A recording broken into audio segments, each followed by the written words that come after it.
why don't I save pants for next show, because I need to spend a little bit more time with my pants too. Title. Okay. Oh man, all the good stuff is in the. We're not even in the bootleg. All the good stuff is happening before the bootleg, for God's sakes.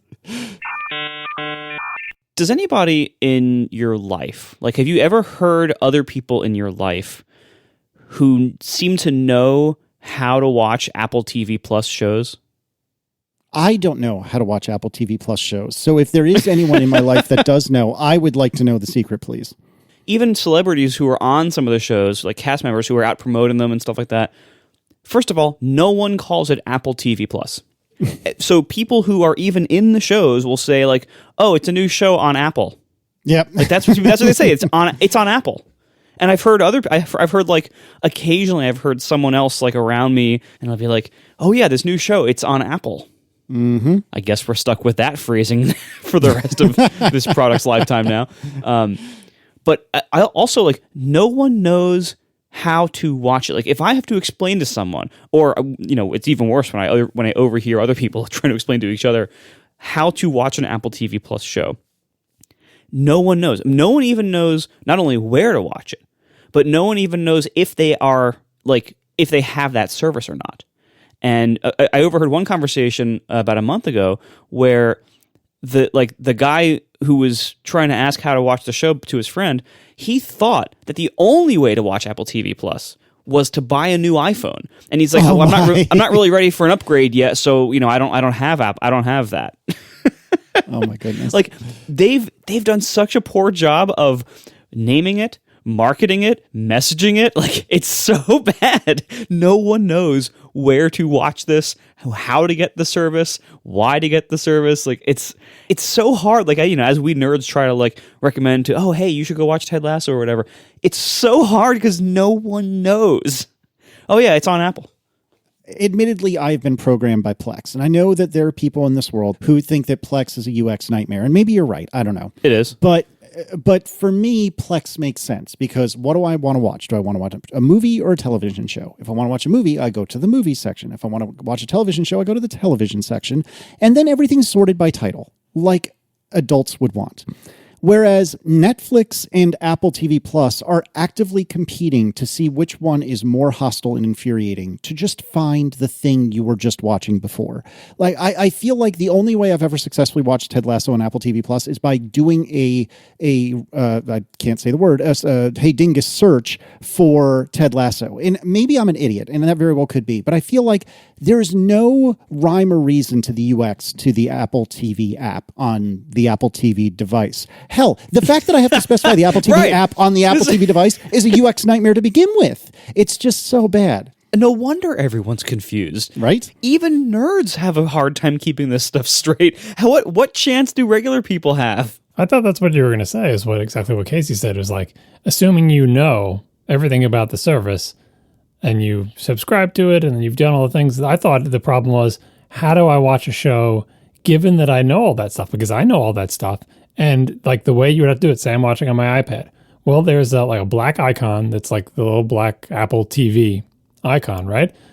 I can get that far. I can say, okay, that's probably the thing I have to tap to watch shows on Apple TV Plus, the service, right? But the problem is that app is not like the Netflix app. When you launch the Netflix app, it shows you shows that are on Netflix. When you tap that icon, which as far as I'm aware is the only way to watch Apple TV Plus shows, am I correct in that? I think so. Well, with on Apple platforms, that is. Like, yeah, on an iPad. Use like an I'm Apple watching on my iPad. Like, that's the only way to do it. But when you launch that, it's not like Netflix. You don't just see like the 17 shows that are on Apple TV Plus. You see tons of crap. You see, because originally that app was like, oh, we're going to show you stuff from Hulu and all. It's trying to like be the one place you go for all your television, except for Netflix, which is a pretty big accept. Or Plex. Yeah, exactly. Well, that's a much smaller accept, let's be honest. It is, but it means something to me, darn it. But if I just want to go there because that's the place where I go to watch Ted Lasso, if Ted Lasso is not the banner at the top of the page... Yeah, there's no way to find it. They added a nav item called Apple TV Plus Originals or something. They added that nav item later in the life of the app to say, okay, if you do want to narrow the field down to just the shows that Apple puts out, you can tap this thing. But of course, that just narrows it down to a subset of, like here's the Apple TV Plus shows. But there's a lot of those shows. What about the one that I was just watching? Yeah, and then I talked about this in Rec Diffs, like they don't have an equivalent of Netflix's My List. They have a thing called Up Next, which tries to be similar but isn't really similar in lots of bad ways. But that I think is the final hurdle, is like, say you know everything about it, you've successfully subscribed to it. There is no icon you can press that just shows you the Apple TV Plus shows, which I think hurts the service. Like they have to, I don't know if they have to decide whether they want to be the one app where you go for everything with these exceptions, or if they want to be, maybe they should have like a standalone app that's just called the Apple TV Plus app that only shows those shows, and leave the quote unquote TV app to be there if people want it. Because honestly, I never go to the TV app to watch a Hulu show, right? I go to the Hulu app, and Netflix, I have to go to the Netflix app, and Plex, I have to go to the Plex app. So I feel like they have lost that war to try to make like one starting point for all your TV, especially on devices like iPads and iPhones. Yeah, I couldn't agree more. And I think perhaps like the charitable read on this is that the Apple TV app is designed for people who are kind of omnivorous and just want something to watch, and they don't really give a crap what, because I feel like it would probably do pretty well in that scenario, because it's very pretty and it highlights various and sundry things that you can watch. But for me, I'm only opening that app if I specifically want to watch like Ted Lasso or For All Mankind or Morning Show or what have you. And for that experience, it's just completely inscrutable. In the same way that Netflix seems to go back and forth between, I haven't used the Netflix app in a little while now, but it seems to go back and forth between, we will show you exactly what you want as though we're reading your mind, which is amazing. Or more often than not, here's a bunch of random crap, and it's anyone's guess if I need to swipe up or down to get to the thing I was just watching an hour ago. Like, it's so frustrating. I don't feel like this is a hard problem to solve, and yet here we are. We should probably move on. We should talk about things that are happy. And you know what's happy? What's happy is that we are introducing yet another tier of ATP membership. We're doing the pre-bootleg bootleg now.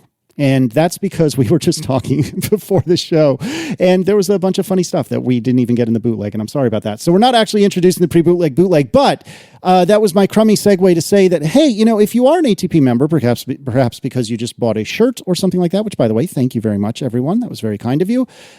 You should be aware that not only do you get a bootleg, which is of not the best audio quality, but you also get an ad-free feed if you so desire. And it seems like a lot of people weren't aware of that. So if you become an ATP member at atp.fm/join, I am kidding, of course, about the pre-bootleg bootleg, but I am serious that there is a bootleg that is put up usually before we're even off the call. Like, we'll sign off for the live people. The three of us will chit-chat for 5 or 10 minutes. And usually by the time that call is done, the bootleg is already up.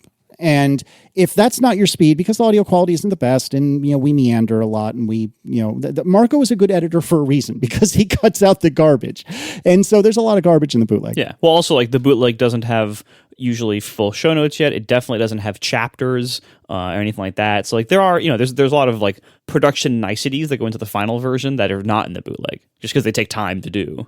So not only do you optionally get to, listen to the bootleg if you so desire, and you can do that somewhere between 12 and 24 hours before the show is released, but at the same time the show is released, you can also listen to an ad-free feed of the show if you so desire.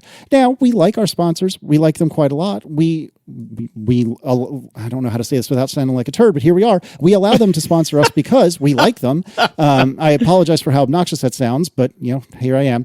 But if you don't want to listen to that, you can get the ad-free feed, which is all of the same stuff that the regular show gets, all the great edits, all the chapters, all the show notes and everything else. It's just less ads, as in none. And you can check that out as well if you're interested in that. So atp.fm/join. So I will do a small bit of promotion here for the ad-free feed. When we launched membership, if you look around the podcast landscape, many people might have noticed lots of podcasts were launching paid membership programs around the same time. And the reason why we launched it, if you recall, right kind of like at the beginning of COVID. It was like, what is it, June of like COVID start, so like a few months into the COVID shutdowns. And what happened is when COVID started really hitting, there was a lot of economic strife and downturns and stuff. And one of the things that happened was that a lot of advertisers decided to pause all their campaigns because they didn't know what was going on. Podcast ads in that period took a huge hit. It was very hard to sell ads. Many people who had booked ads wanted to cancel them across the whole industry. It was a really tough problem. And that's why you saw all these podcasters like us and like many of our friends and podcasters big and small launching membership programs, because it just became much harder to sell ads in that time. And we wanted kind of, a backup plan and an alternative. Well, I took this opportunity for any podcast that I actually listen to that has an ad-free feed. I subscribed to get it. And let me tell you, it's glorious. Now, it's not a required thing. If you add up all the podcasts that you might listen to and all their, $4 to $10 a month, membership programs, obviously that's going to be a decent amount of money to a lot of people. And so this is not a required thing, but it is a really nice luxury. If you can swing the money, I highly suggest buying the ad-free feeds to any podcast that you regularly listen to, because it's so nice. Because we all know that most of you listen to most of the ads most of the time. We also know that many of you, myself included, might skip an ad if you've already heard it before, or if you just don't feel like hearing an ad. We know that. We're human. It's okay, because it works, because most people listen to them most of the time. We all know also it is kind of nice. It's a nice luxury not to have to listen to an ad if you don't need to. And so I strongly suggest, if you can swing this luxury, do it. It's so nice to hear all your favorite shows, or at least most of them. Not all of them even have this option. Merlin, I'm looking at you for Roderick on the line. But most of your favorite shows offer this option now, probably. It's such a nice luxury to have your favorite shows and not have to skip an ad if you feel like it, every 20 minutes or something. It's a really nice thing. So while we love our sponsors and we're very thankful to them for providing what is honestly the bulk of our income here, it is also really nice if you want a luxury product to take the ad-free version. Even if you don't want to do it for us, or if you're already doing it for us, I strongly suggest do it for your other podcasts that you love, that you listen to all the time. It's fantastic.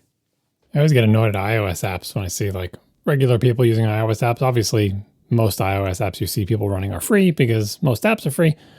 But they're playing like they're like a Scrabble game or a solitaire game or just some generic game, checkers, Othello, whatever. And there are ads all over the place. And you see, as they say, you see some relative playing this game over the course of weeks, and you're like, why don't you just pay the $1.99 to get rid of those ads? Because they're obnoxious. They're blinking in your face. They take up room on the screen. If it's an app that you play every single day, just pay to get rid of the ads. And then you find out you can't pay to get rid of the ads. There is no option to pay to get rid of the ads. And like, seriously, you won't take my money? Like that annoys me, because it's the same type of situation. If you download a checkers app once and play it a few times, you don't want to pay for that. So it's just a free app. It's fine. But if you pay it every single day, for years, you will gladly pay $5, even $10 just to never look at an ad. So I feel like the same thing with ATP. If whatever, it's a free show, you listen to it, whatever, the ads are fine. You're getting it for free. It's good. But if you listen to it all the time and have listened for years and don't want to hear ads, there is an option for you to pay a small amount of money to not hear ads. And that option, I'm very glad it exists for our show. Obviously, any option like this takes effort to create, and it's not straightforward. You have to have a membership program, yada, yada. So we already paid that cost. But I kind of wish every free thing on iOS in particular had the option to get rid of ads for the people who want it. Because the only other alternative you have is just live with the ads forever, or try to find some other app, and that's never fun. Indeed. So sorry for a little bit of housekeeping, but it was brought to our attention that a lot of people didn't know that was a thing. And so since we certainly have a handful of new members, which we deeply, deeply appreciate, and despite what John says, you can remain a member as long as you want. You do not have to cancel immediately. Then please feel free to check out any of these other feeds, but also check out our sponsors, because they're genuinely also great. We are sponsored this week by Squarespace. Start building your website today at squarespace.com/ATP. Enter offer code ATP at checkout to get 10% off. Make your next move with Squarespace. Now, Squarespace makes it super easy to make websites, whether they are simple websites, whether they are complex websites, whether you have website making skill, or whether you have no coding experience at all. Squarespace makes it super easy. Squarespace sites are always always professionally designed, regardless of your skill level. Again, there's no coding required anywhere here. There's all intuitive and easy to use tools to make them. And I actually have extra experience more recently because in my household, we've made another Squarespace site. My wife recently set up a storefront. So I had never used the storefront functionality before. Normally, hosting a storefront on your own is really hard, and making it on Squarespace was really easy. She did the whole thing. I didn't have to intervene at all as the nerd in the family. She did the entire thing, and it's now a working storefront for shipping physical goods around. You can also have storefronts for digital goods, or you can make websites on Squarespace for other types of sites, obviously. You can make content sites, podcast sites, business sites, personal sites, whatever you need on Squarespace. It's so incredibly easy to make sites there. And you can get started with no credit card required. Start a free trial, and you can build the entire site in trial mode. See for yourself how well Squarespace will work for you. When you decide to sign up for Squarespace, go back to squarespace.com/ATP. and use the offer code ATP to get 10% off your first purchase. Once again, that's squarespace.com/ATP to start that free trial. And go back there, squarespace.com/ATP, offer code ATP to get 10% off when you do decide to buy. Squarespace is so great. Thank you so much to Squarespace for sponsoring our show. Make your next move with Squarespace. Let's do some follow-up. We were talking, I think it was Marco was talking about comparing Xcode build times using a stopwatch last week. Yes, I should read my own show notes. It says as follows, this is from Abel Demos. Marco, you do not need a stopwatch to time Xcode builds. Apple provides a command that you can run in the terminal, which shows the build time in the Xcode app. After a build, the duration is shown in the activity viewer alongside the succeeded message. And we'll put this in the show notes, but it's defaults right, com.apple.dt.xcode, show build operation duration, yes.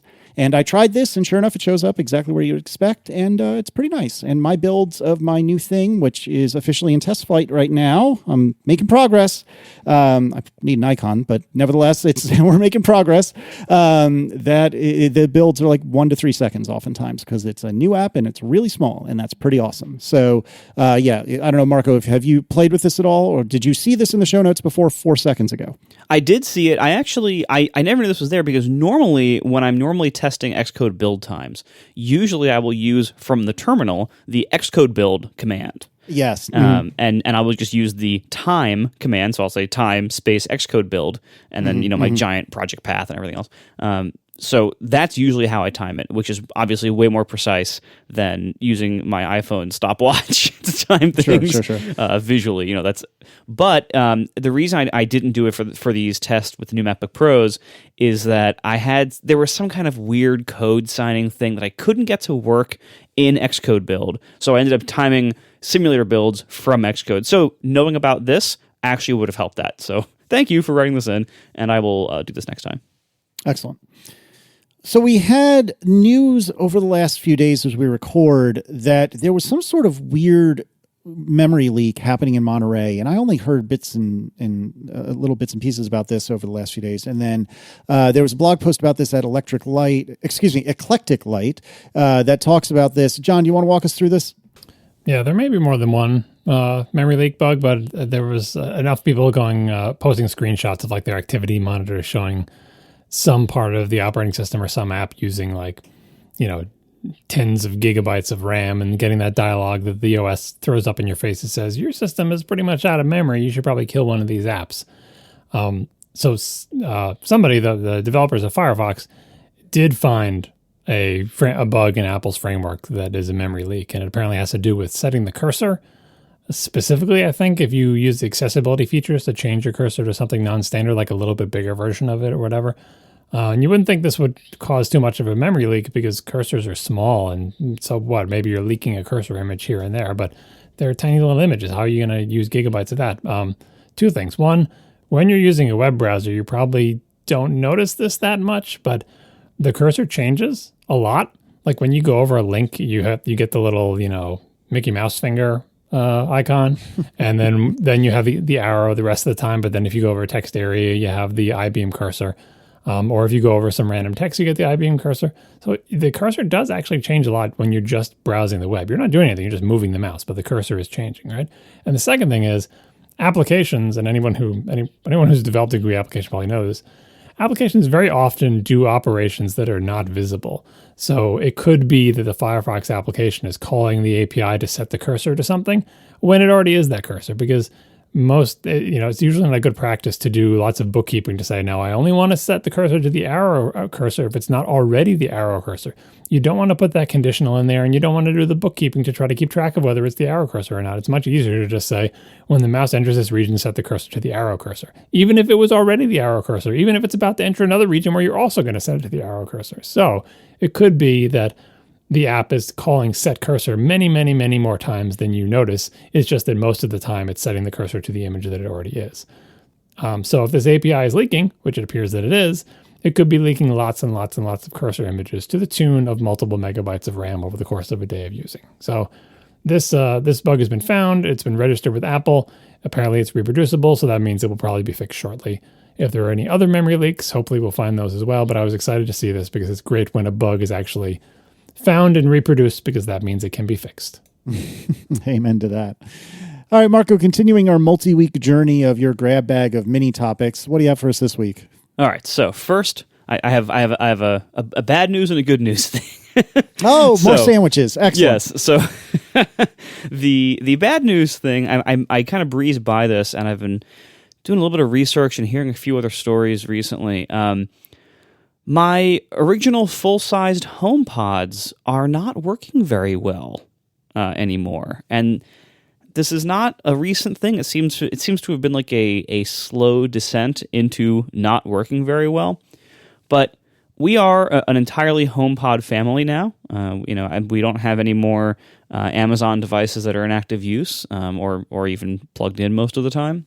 And I love being a HomePod family on lots of different levels for lots of different reasons.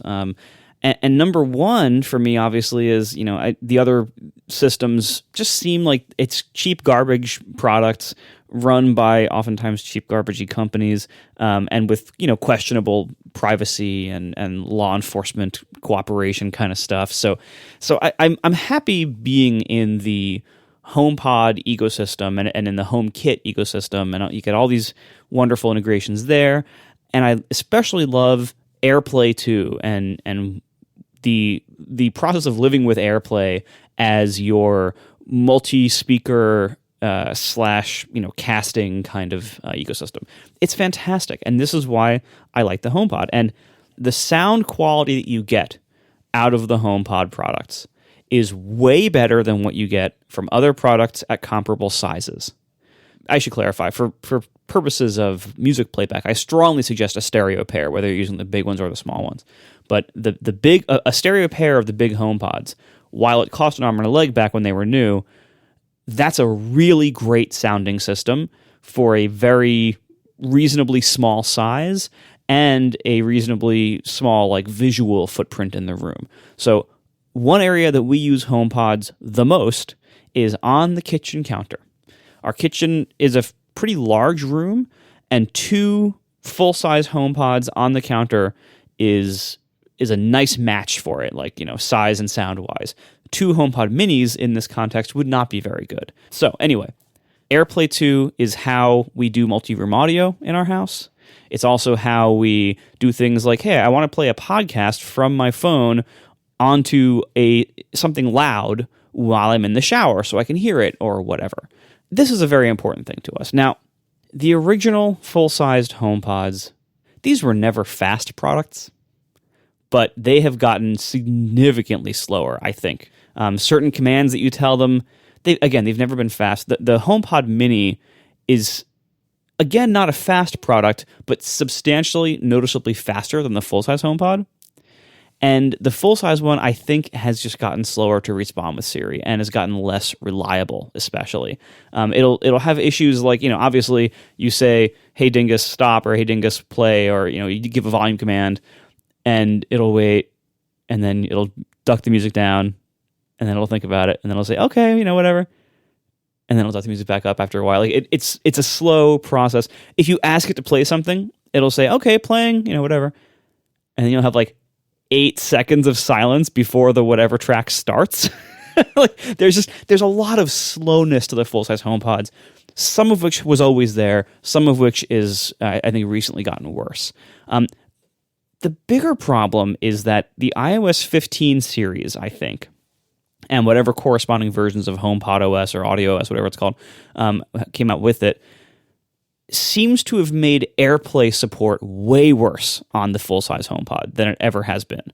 It almost doesn't work anymore. And this is very disruptive. It used to be that I could easily AirPlay like from my iPad or iPhone to the HomePod, and it would be fine, and I could retain control the whole time. It would be great because I could do things like, as I'm like working on the counter, if I have like my iPad there, I could just like hit the volume down button to change the HomePod volume and not have to like go over and tap the HomePod or use a voice command that would be slow and take forever.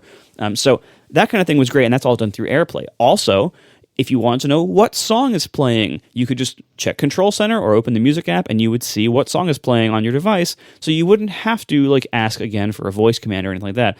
That's also good if you want to do things like, say, add that song to a playlist. Very, very useful integration. This is, again, a huge part of the value of using HomePods. A lot of those things have gotten buggier in the last few months to the point where they barely work at all anymore. I also have a very hard time including the old HomePods in any AirPlay groupings with any other speakers.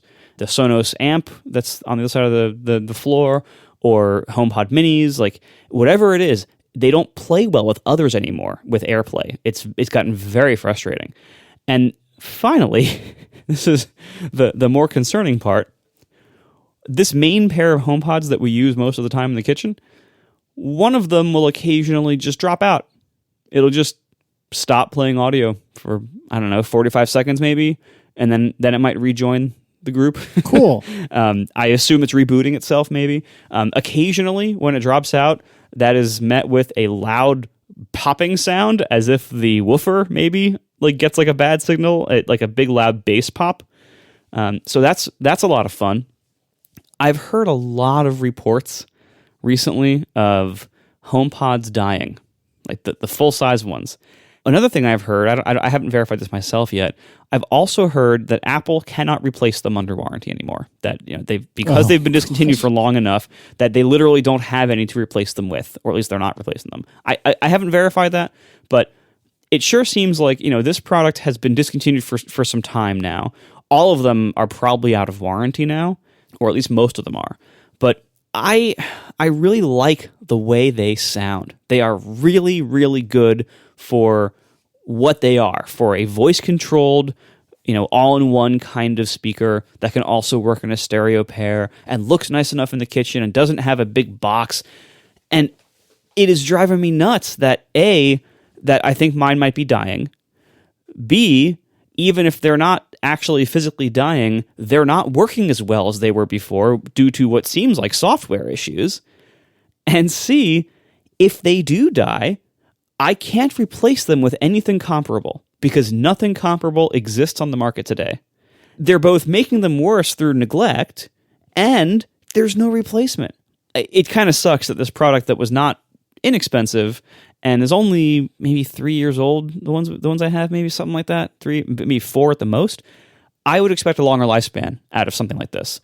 It doesn't have a lot of computing needs. It doesn't have a lot of moving software needs. So there's no reason. Oh, it doesn't even have a battery. So there's no reason for this product to degrade over only a handful of years to a point where it breaks or is not very good at its primary functions. It needs a longer lifespan than that.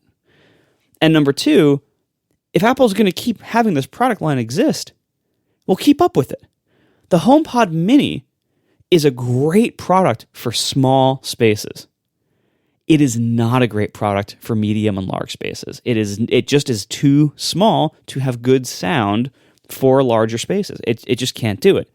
And it's also, it's a simplified, cut down version in the way its speakers are designed, like how it doesn't even have dedicated woofer and stuff like that. Like there's weird compromises to it that make sense as part of a product line, but are not sufficient for it to be the entire product line. So fix the software on the original HomePod, for God's sakes. I know there aren't many of them out there, but they're really good for those of us who have them, okay? So please fix the software so they can be at least as good as they were when we bought them. So that's number one. Number two, please, for the love of God, continue the HomePod line and expand it. give us a replacement for this product. If it's not going to work very well, or if the software that you want to make is too slow to run, and I think it has like a little A8 processor in there, okay, it's X years old, fine, it will eventually need to be upgraded.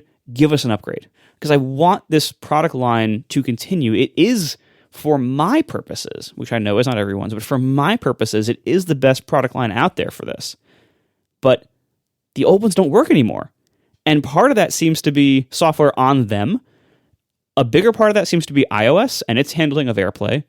Whatever it is, please make them work, and please let this product line continue, because when my HomePods die, I bet the new ones won't be available yet. If they're planning on having some kind of new big size HomePod, doesn't seem like it's anytime soon that it's going to come out.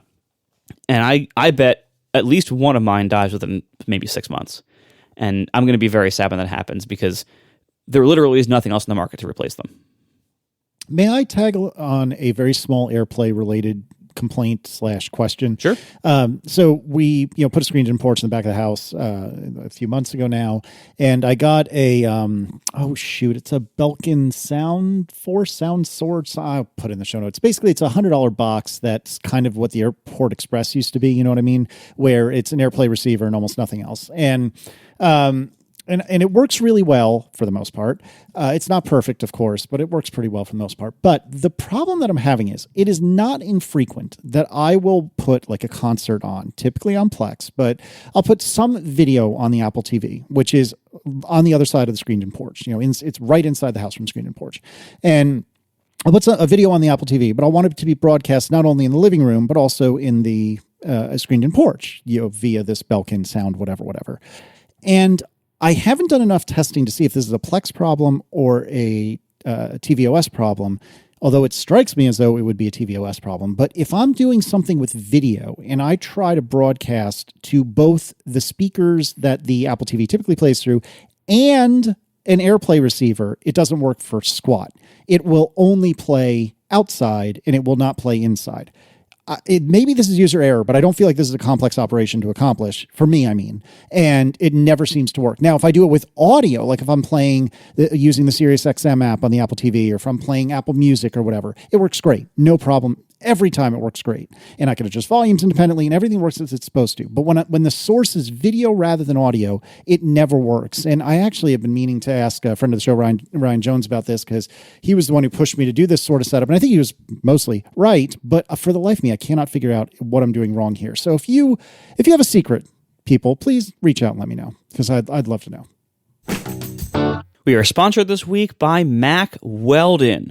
Look, you're busy, so stop thinking about what you want to wear every day and just embrace the radically efficient Mack Weldon Daily Wear System. The Daily Wear System is a selection of clothing rooted in smart design, made with performance fabrics and built to work together. From breathable t-shirts and polos to stylish button-ups and shorts, underwear, and beyond, Mack Weldon makes it easy for you to dress for work, leisure, and play, or wherever the season takes you. I personally wear Mack Weldon clothes every single day. I am always wearing their underwear, because 100% of my underwear is theirs. That's how I know I wear them every day, because I wear underwear every day. Pretty easy logic there. I also very frequently, including right now, wear their t-shirts. I love their t-shirts, especially the silver line. These are my base layer, or my only layer on top for the warmer months. I love them because they use actual silver fibers in the fabric blend, and they're naturally antimicrobial. And what this means is you basically can't stink while wearing them, so it's pretty great. Now, as the weather's getting colder, I also am wearing their wonderful warm knit line. I love the warm knit. It's like a waffle knit shirt, and they have now everything, pants, shorts, everything. It's just a fantastic line of products, and they are made to incredibly high quality standards. My Mack Weldon stuff lasts and lasts and lasts. It way outlasts everything else I have from other brands. So see for yourself. Buy yourself some time with the Mack Weldon Daily Wear System. For 20% off your first order, visit mackweldon.com/ATPpodcast and enter promo code ATPpodcast. That's mackweldon.com/ATPpodcast, promo code ATPpodcast for 20% off your first order. Thank you so much to Mack Weldon for sponsoring our show. Mack Weldon, radically efficient wardrobing. We have some other Ryan Jones related follow-up, though, don't we? Yes, actually, good segue. There you go. The positive side, it's not so positive for Ryan Jones that I finally replaced Weatherline. Well, it's good because it got sunset in a happy way, didn't it? Yes, exactly. So Weatherline has been the iOS weather app that I choose to use for years now. I forget how many years, but it's been a long time because I just loved that presentation, like the line of the hourly forecast throughout the day. I love that so much. Even at times where the app was not as competitive with other apps in terms of certain features, whatever, I always stuck with it because I just loved its design, and it really clicked with my brain and the way I wanted to see weather data. About maybe 6 months ago, something like that, Ryan Jones, the main maker of Weatherline, announced that it had been acquired and that they were shutting it down because the company that acquired it, it wasn't the kind of thing where they were just going to keep it running. Like, they bought it for other reasons, so it was going to be shut down, and we had to find new apps, soon. And Weatherline, I think it's going to run for a while longer. I think maybe 6 months to a year longer. But because I knew that there was an end date that was not too far off, I decided I should probably start planning for this. And I probably shouldn't write my own because no, I don't need the headache. I have enough to do. And B, I would probably just make a clone of Weatherline, and that's not a great way to spend my time either. So I figured that's not a good idea. And I decided, I've always heard that Carrot Weather was the best weather app in the universe. And I always wanted to like Carrot Weather, but it was never my primary app. Like, I had it installed for a while, and I even paid the premium stuff so I could use certain features because I was playing with it like as a watch complication and stuff like that. But I never used the full app very much because I would open it up, look around, and be like, this design it doesn't fit me as well as Weatherline's design, and I would close it, and that'd be it. Now that Weatherline has a definite end and I'm kind of forced to go elsewhere, I figure, you know what? Let me give Carrot a real try. Let me try fully switching over to it. Move Weatherline off my front screen, take off its widget, totally move it away, and bring in Carrot and try using only Carrot. And what I didn't realize in the previous times I had tried Carrot Weather is that not only is it highly customizable in terms of the attitude it gives you, which I always knew that was an option, like you can have it be really snarky with the text and everything, or you can turn that down and have it just be neutral and tell you the data. It's also, though, this was news to me, also the UI is highly customizable. That's new-ish. That was just in the last 3 to 6 months, I'd say, that the UI became crazy customizable. It used to be, I think, a little bit, but now it's like a calculator construction kit sort of thing. It's bananas how much you can do with it.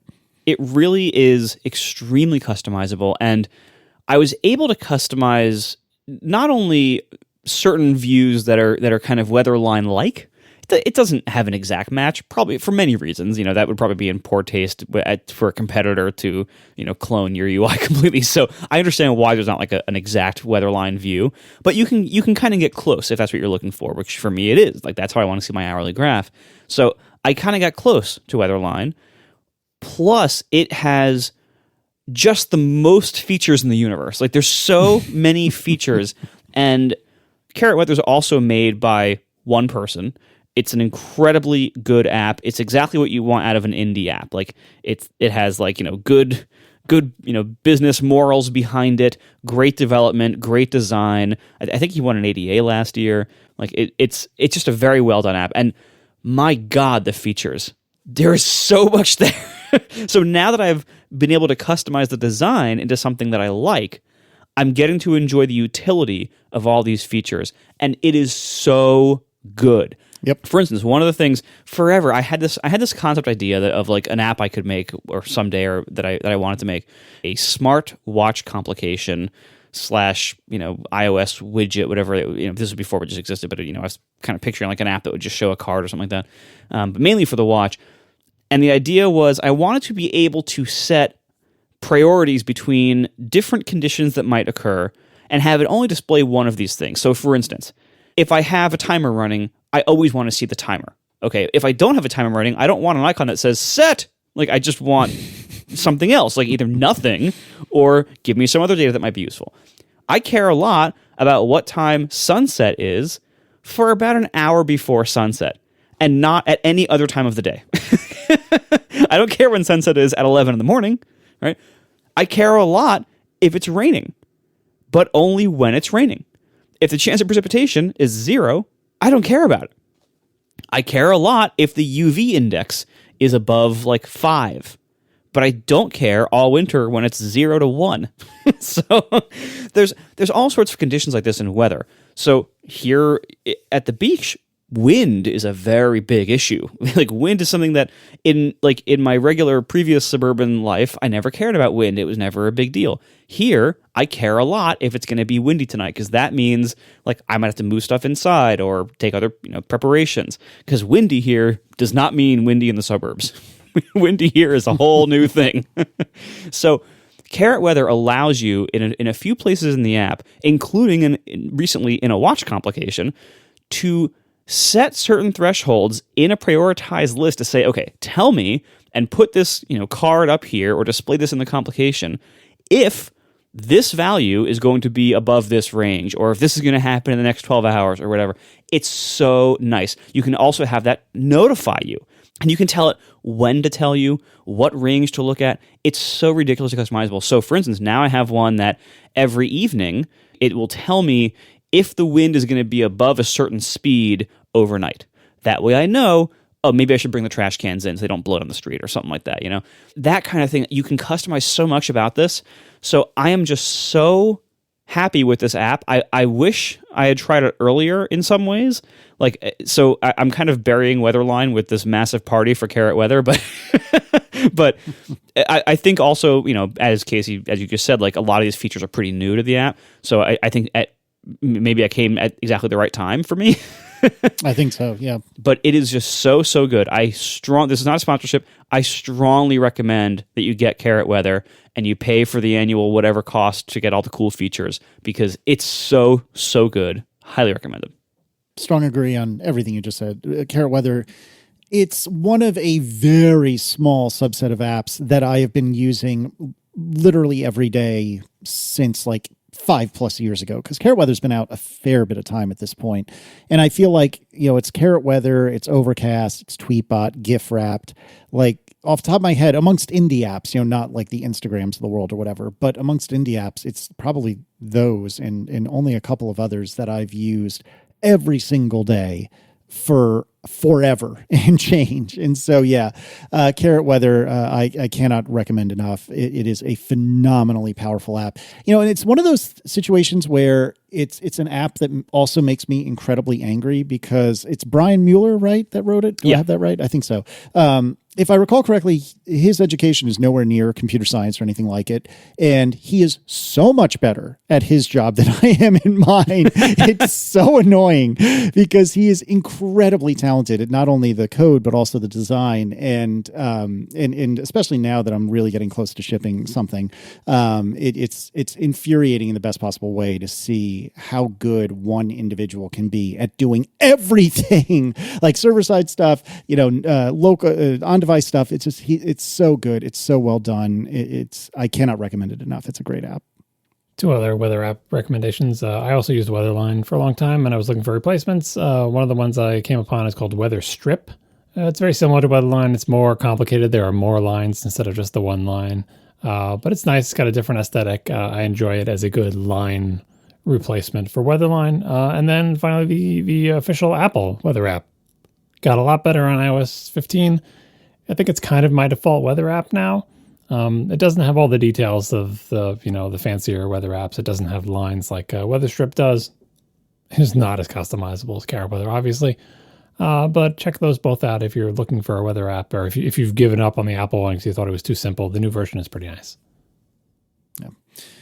And then we should also talk about one other quick follow-up piece. We've gotten feedback. This was with regard to selling my computers, and my MacBook Pro, my 2020 MacBook Pro is gone. It is at its new home, and as far as I know, everything's going well. I was saying before the show that the iMac Pro has been unplugged for a few days now, and I'm genuinely sad about it because, I mean, obviously I would say this because I'm trying to sell it, but nevertheless, like, hand to God, I love that iMac Pro so much. I really, really do. It's such an incredibly nice computer. I love it so much, and I already kind of miss it, and I'm sad that it's not on my desk anymore, but I will be unloading that very soon, so if you're interested, please reach out. But people have talked to us about, hey, you know, we brought up eBay. I think Marco in particular brought up eBay a little while ago, saying, oh, it works pretty well for Marco. And people have written in, I can't speak for whether or not this is true, but a lot of people have said, hey, you know, eBay is good as long as you get a good buyer, but you can very easily get a buyer that's, you know, a con artist, and the buyer will claim that, like, the device doesn't work or tries to return it, but will just accidentally take the RAM out or the SSD out or something like that. And apparently eBay is extremely buyer friendly.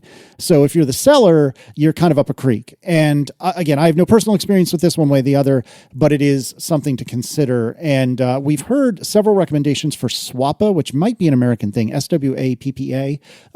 If I can't sell my iMac Pro, which I haven't formally priced yet, but I'll probably put it on Twitter like I did the MacBook Pro and see if anyone bites. And if not, I think I'll probably go to Swappa if nobody grabs it beforehand. And I've heard many people say that the fees on Swappa are great and the people are typically great, and it's usually a much better option than eBay. Again, I have no personal experience either way. I'm just telling you what we're being told.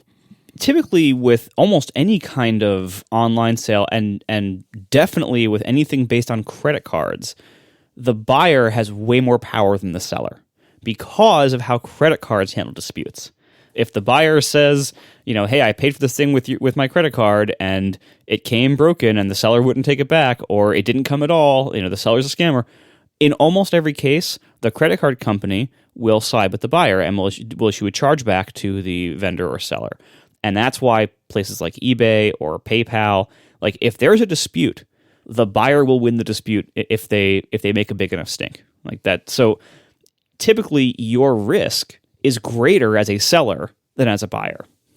Now, there are a few exceptions. So there are certain ways that you can accept payment where the buyer is basically handing you cash in the digital form. So obviously, yes, crypto, blah, blah, I don't care. Also, you know, there's like the PayPal goods and services method of sending. Venmo has a way to send where it's kind of like cash. You know, there's Apple Pay Cash. You can pay for things where the buyer has no recourse whatsoever if the transaction doesn't go very well. Obviously, most buyers don't want to do that, especially if they don't know you. So this is one area where, you know, we mentioned before about how, you know, selling on Twitter, if you can get somebody to, like, you know, do the goods and services method on PayPal or one of these cash-based methods, that's better for you in terms that you don't pay the fees, but it's also better for you in that they can't scam you out of the item in some way.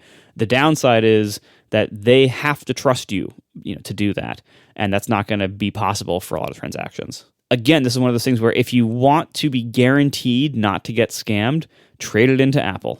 Because even then, like, sometimes even then, like, they will receive your item and they'll say, hey, actually, the screen has a chip in it, so this is worth $0. You want us to recycle it or send it back? And by the way, when they say that, send it back. Don't take their thing. If you know it wasn't chipped, get it back and try some other option or give it away or something. But anyway, if you want to minimize the risks of, like, humans trying to scam you intentionally, then go with one of the easier options where you're not going to get the best rate. If you want to get the best rates, it is going to be on some level a bit of a gamble. That's one of the reasons you get higher rates. And sometimes you might get screwed, but most of the time it will work. So that's, you know, in my experience, I haven't run into any scam buyers. I haven't sold a ton of things on eBay, but I have sold, you know, maybe 20 or 30 items over the years, and I never had a problem at that scale. But you know, it's a gamble. And John, your attic is just about to crumble from the weight of all of your old computers, so this is not something you have any opinions on, I assume, right? Well, by the time I'm ready to get rid of any of them, they're going to be worth nothing. So I'll have to pay someone to take them away. It'll be a reverse sale. We are sponsored this week by Linode, my favorite place to run servers. Visit linode.com/ATP. See why Linode has been voted the top infrastructure as a service provider by both G2 and TrustRadius. Linode is a cloud host. This is what used to be called a VPS host, or a compute host or whatever. This is what modern servers are, and I've been a Linode customer for almost a decade now. This is where I host all the servers that I run for my app backends or for any kind of custom CMS or any kind of custom in the cloud service that I want to run. And it is just a fantastic web host. They have amazing capabilities from big to small, from cheap to very high end if you need it, from basic services like cloud instances all the way up to kind of more abstract things like block storage, managed Kubernetes support, supported centralized tools like Terraform. They have all sorts of stuff. Whatever it is you need your server host to do, they probably have it. And they deliver this with incredible performance, incredible support, and what's always been very important to me because of the scale I run at, incredible value pricing. They have the best values in the business, and they have for the entire time I've been with them, almost a decade. They've been the best value that entire time. Whenever technology gets better and it allows them to offer more for your money, they do. It's fantastic. See for yourself at linode.com/ATP. Create a free account with your Google or GitHub account or your email address, and you can get $100 in credit. Once again, create that free account at linode.com/ATP, and you can get $100 in credit. Linode helps you make cloud computing fast, simple, and affordable so you can focus on your projects, not your infrastructure. Thank you to Linode for hosting all my servers and sponsoring our show. We have been intending to talk about Facebook and Meta for a long time, and the time has come. So when are we moving the podcast to the metaverse, guys? Ugh. I actually really don't have that much to say about this. I don't feel like I'm clairvoyant enough. I don't have enough Nostradamus in me to be able to have any clear thoughts on this. The one thing I will say is that it's been interesting reading Ben Thompson's coverage, and we'll link to the interview that he had with Mark Zuckerberg recently.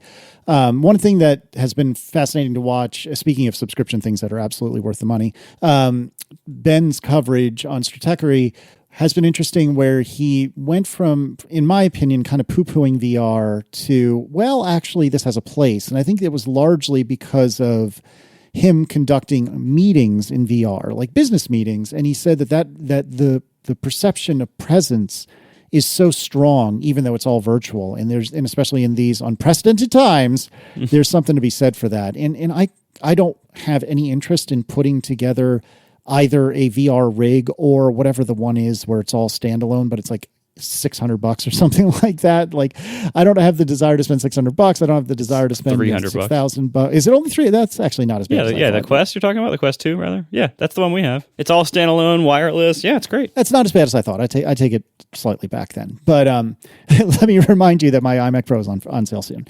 But anyways, I would like to try that sort of thing, even though I don't have much of an occasion to meet with people anymore.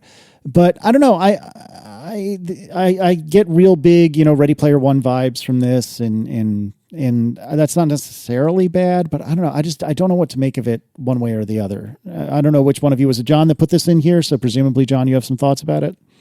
Yeah, the combination of this and Facebook is interesting to me. So first, for people who don't know what we're talking about, the whole metaverse thing, it's basically, as Casey was alluding to, it's like it's tied to VR, AR, where a lot of things that we could do now, you can go to a Slack room or a Discord and chat with other people and have different channels, and you can play an online game where a bunch of people are in an instance together wandering around, and they have avatars with equipment and stuff, and but why is that not the metaverse? All these things that we have in the world of computing, what's the difference between that and the metaverse? The main difference is the metaverse is focused on AR, VR type stuff, where you put a thing over your face, so the screens are right in front of your eyeballs, and when you turn your head, you look around, and that combined with one of those things I just described equals the metaverse. All the things that you can do online. You can shop, you can talk to people, you can play a game, you can pretend you're in a different place than you're in, all the things that you can do and all the different work and play things, but with this new additional input-output experience, which is the screens on your face and the idea of presence, where it feels like you're there. Because when you're in an actual place, you can look left, look right, and when someone talks at you, the sound comes from where they are and it hits your ears. And if you're far away from people, they're quiet, and if you're close, they're louder, and you can go places and do things. And anyway, that's the basic concept of the metaverse. You've probably heard or seen about it before in the past in science fiction. And of course, if you've been keeping up with VR, AR at all, you know this technology is out there. And the metaverse is just someone saying, this is what we want. We want this. We want to do all these things in this place. So why is it interesting that Facebook has renamed their parent, whatever, kind of like Google did with Alphabet. They want to call their company Meta or whatever.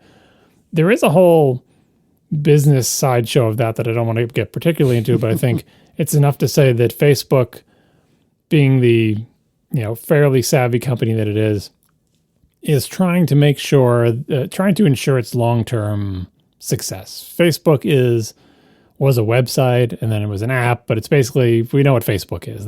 They call it the blue app in their internal parlance, apparently. Facebook is Facebook. There was a time before Facebook, and there were other things that were similar, like MySpace, but Facebook kind of wiped them out. The folks who run Facebook are smart enough to know that Facebook isn't necessarily forever. It may be skewing older. People could just decide one day that Facebook is done and there is something that is similar that's a better replacement. And Facebook is trying to say, well, if someone's going to replace the blue app with something else, it should be us. And we think this whole metaverse idea might be it. So let's rename the parent company Meta and let's start working on this. We still love Facebook. We still love, selling access to you to advertisers. That's how we make all our money. Facebook still has hojillions of users. I shouldn't say hojillions. I should just say billions. Like, it actually has billions of users. That's not a fanciful exaggeration. And that's a powerful thing. But in the meantime, if there's going to be something that replaces Facebook, Facebook should start working on it. And Mark Zuckerberg apparently is totally into the whole idea of the metaverse, because maybe he's read too many science fiction novels. So that's that. That's like, why is Facebook doing this now? Why do they feel like they have to do this? I think in general, it's having a hedge is smart, because it would be wrong for Facebook to think that the blue app is forever. And because they have billions of users, they will always have billions of users, and there's no way to unseat them. It's hard to unseat them. It's a hell of a moat, as they say in the business. You can do a lot with billions of users that people can't compete with. But I do look at, what young people are doing, whether it's TikTok or Instagram or whatever, or even, well, not really Twitter, because that's all for old people these days. But it is possible for a new thing to come out and grab the hearts and minds of the younger people. And that's bad for Facebook, because old people eventually die. So I think it is wise for them to be hedging. But all that said, Facebook and the metaverse thing, this is not a new idea. And when I look at all of the press that Facebook is getting with Meta, I understand why Facebook's doing it. I don't quite understand why so many of the stories about it don't sort of don't talk about the elephant in the room, which is that if there was going to be one company, or any company, pick a company you think is going to have a good chance at bringing the metaverse into existence, I would never pick the company that just has never been good at making consumer hardware software products. Facebook has tried to make a lot of stuff in its time, and they bought Oculus, which is good they didn't try to make that themselves, right? But this is not their strength. To realize the metaverse, there is a very important hardware component. In fact, some would argue it's the most important component, because it's the one we haven't figured out how to do yet. Yeah, the Quest is great and cheap and small or whatever, but the idea that billions of people are going to wear something like that all day long, it would have happened already if we were at the point where the hardware wasn't the issue, right? Once we got, forget about smartphones. Once we got cell phones to the point where the hardware is good enough for regular people, boom, seemingly overnight, the whole world had cell phones. And then, of course, smartphones and whatever. I'm just talking about like plain old dumb, feature phones, right? When they were huge and expensive and the size of bricks or only worked in your car, billions of people didn't have them. Eventually, we got the right hardware threshold, and whatever, Nokia was the big company back then. And then it's like, oh, now everyone has a cell phone. because we crossed that barrier. We're not there with VR. What VR does now, even the expensive, cool ones, like the highest end stuff, is not compelling enough for the world to buy it, either because it's too big and uncomfortable, or because it's too expensive, or it's too constraining, or all those things combined. It's just not there yet.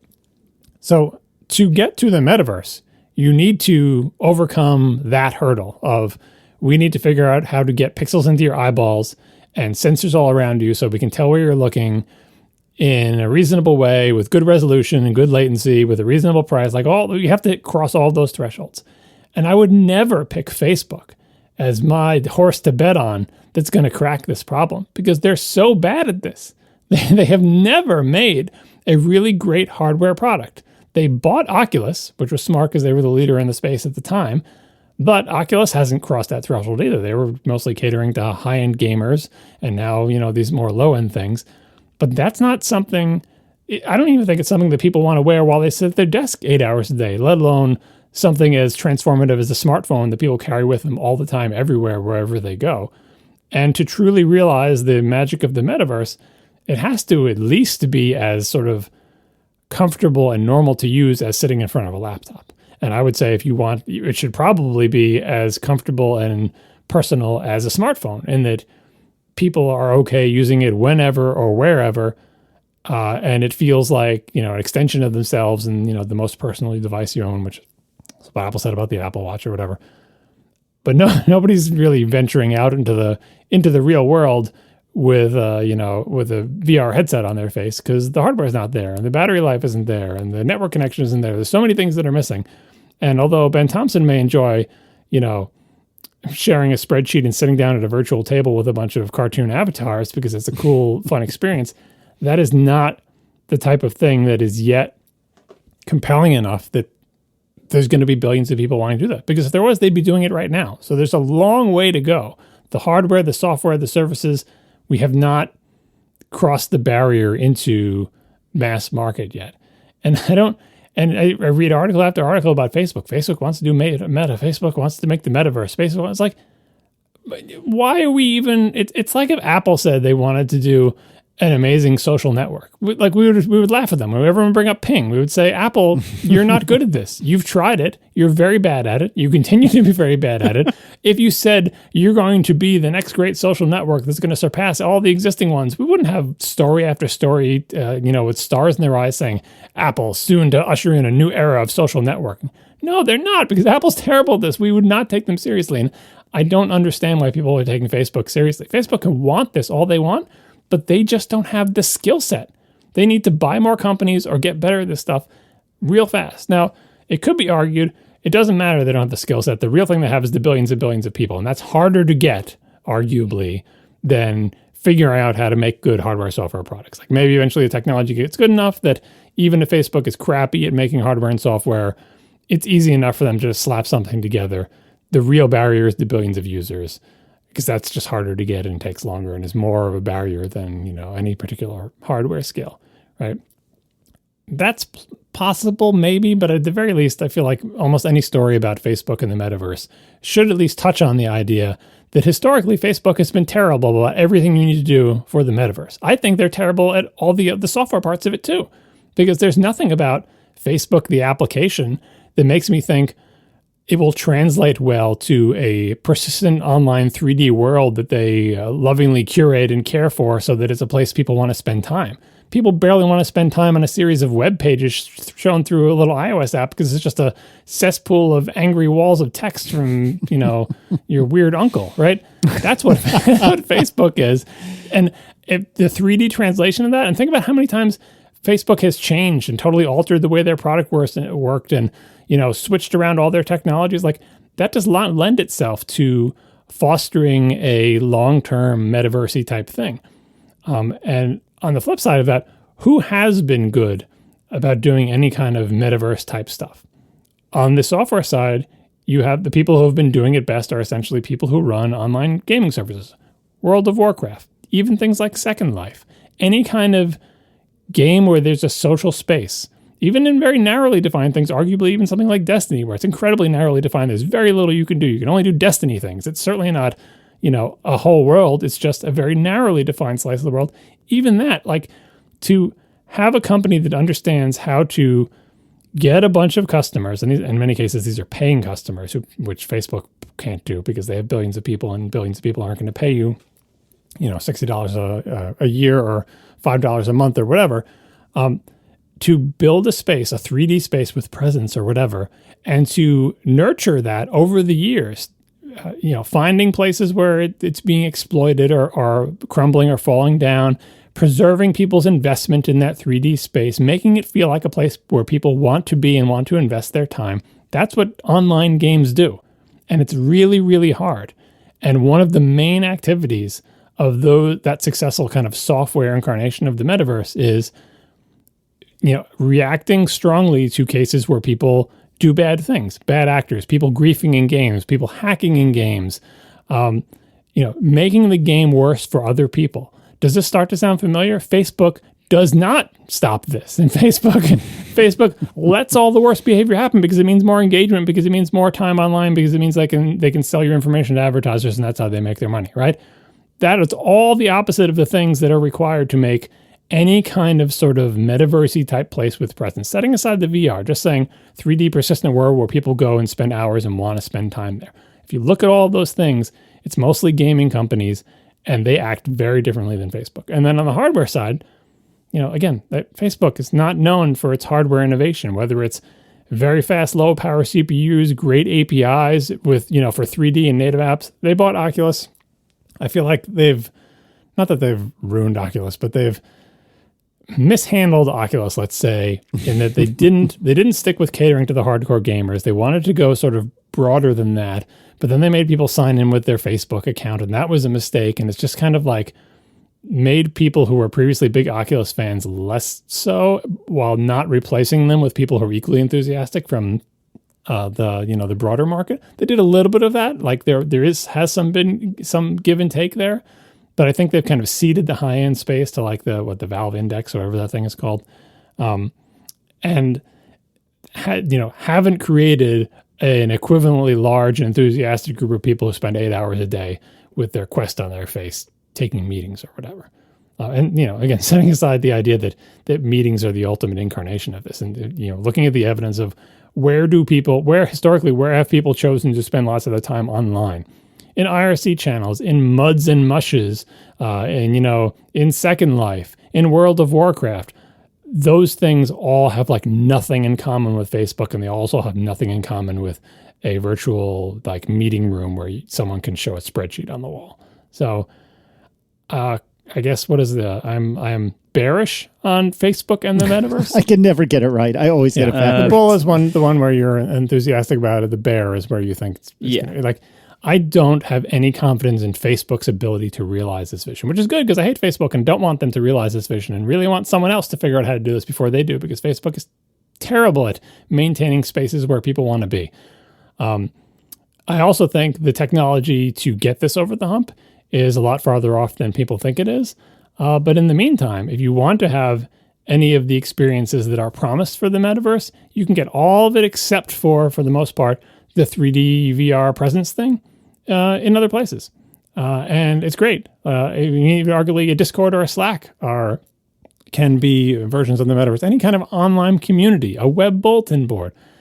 I feel like I've been on web bulletin boards that have more of a sense of community and quote unquote presence without any VR, without any even graphics, even just like Usenet groups that have had more quote unquote presence and community than the metaverse.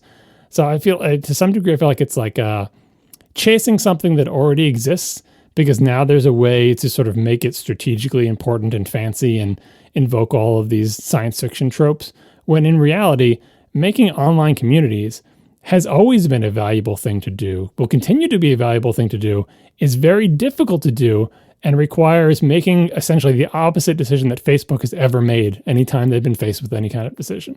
Wow. I didn't even think about that. Like when I was thinking about the possibility of this actually coming to fruition the way they envision it. But I think let's take this bits at a time. Do you think that the name change to Meta, like obviously there's lots of potential reasons why Facebook might have wanted to make some kind of bigger overarching brand for their properties that was different than the name Facebook. Obviously, there's lots of cynical reasons. Facebook has not a great reputation among lots of people. It is very popular, but it is very like controversially popular and unevenly popular, I would say, and definitely seems to be very uncool among young people and more left-leaning people. And that's, when your audience is mostly older, that's not great for your future prospects of brand equity. So that's obviously one big problem they have. They have more recent problems of various scandals flaring up here and there, but that's honestly, I think those pale in comparison to the fact that young people think they're not cool. But do you think overall, like when Google created this Alphabet umbrella, that lasted in the press for maybe a day, and then we all just forgot about it and we're like, I was just calling them Google. Yeah, like Alphabet doesn't own YouTube. Google owns YouTube or whatever. Like no one, like maybe, Bloomberg might have to say Alphabet Inc., parentheses Google, but no one ever talks about them that way. No one talks about Google being an Alphabet product. Everyone just says Google. I think the way Facebook has branded Meta suggests that they want it to actually be a consumer-facing brand name, whereas Google seems to have created Alphabet mostly for accounting reasons or stock market reasons. But Meta seems like Facebook actually wants that name to be its own thing and to be known. And part of it, again, cynical reasons. When Facebook had that giant outage a few weeks back, I think that's when a lot of people learned that Facebook owns WhatsApp. I think a lot of people who use WhatsApp every single day did not know that Facebook owned it until that day. I think that was a wake-up call. Facebook has, as John mentioned, they very aggressively have tried to push the Facebook brand name into other successful properties they own. They first started doing it with Instagram, and then they started doing it with Oculus, where Instagram used to be called Instagram. For years after Facebook owned it, it was still called Instagram. And you could use it for years and never actually know that Facebook really owned it.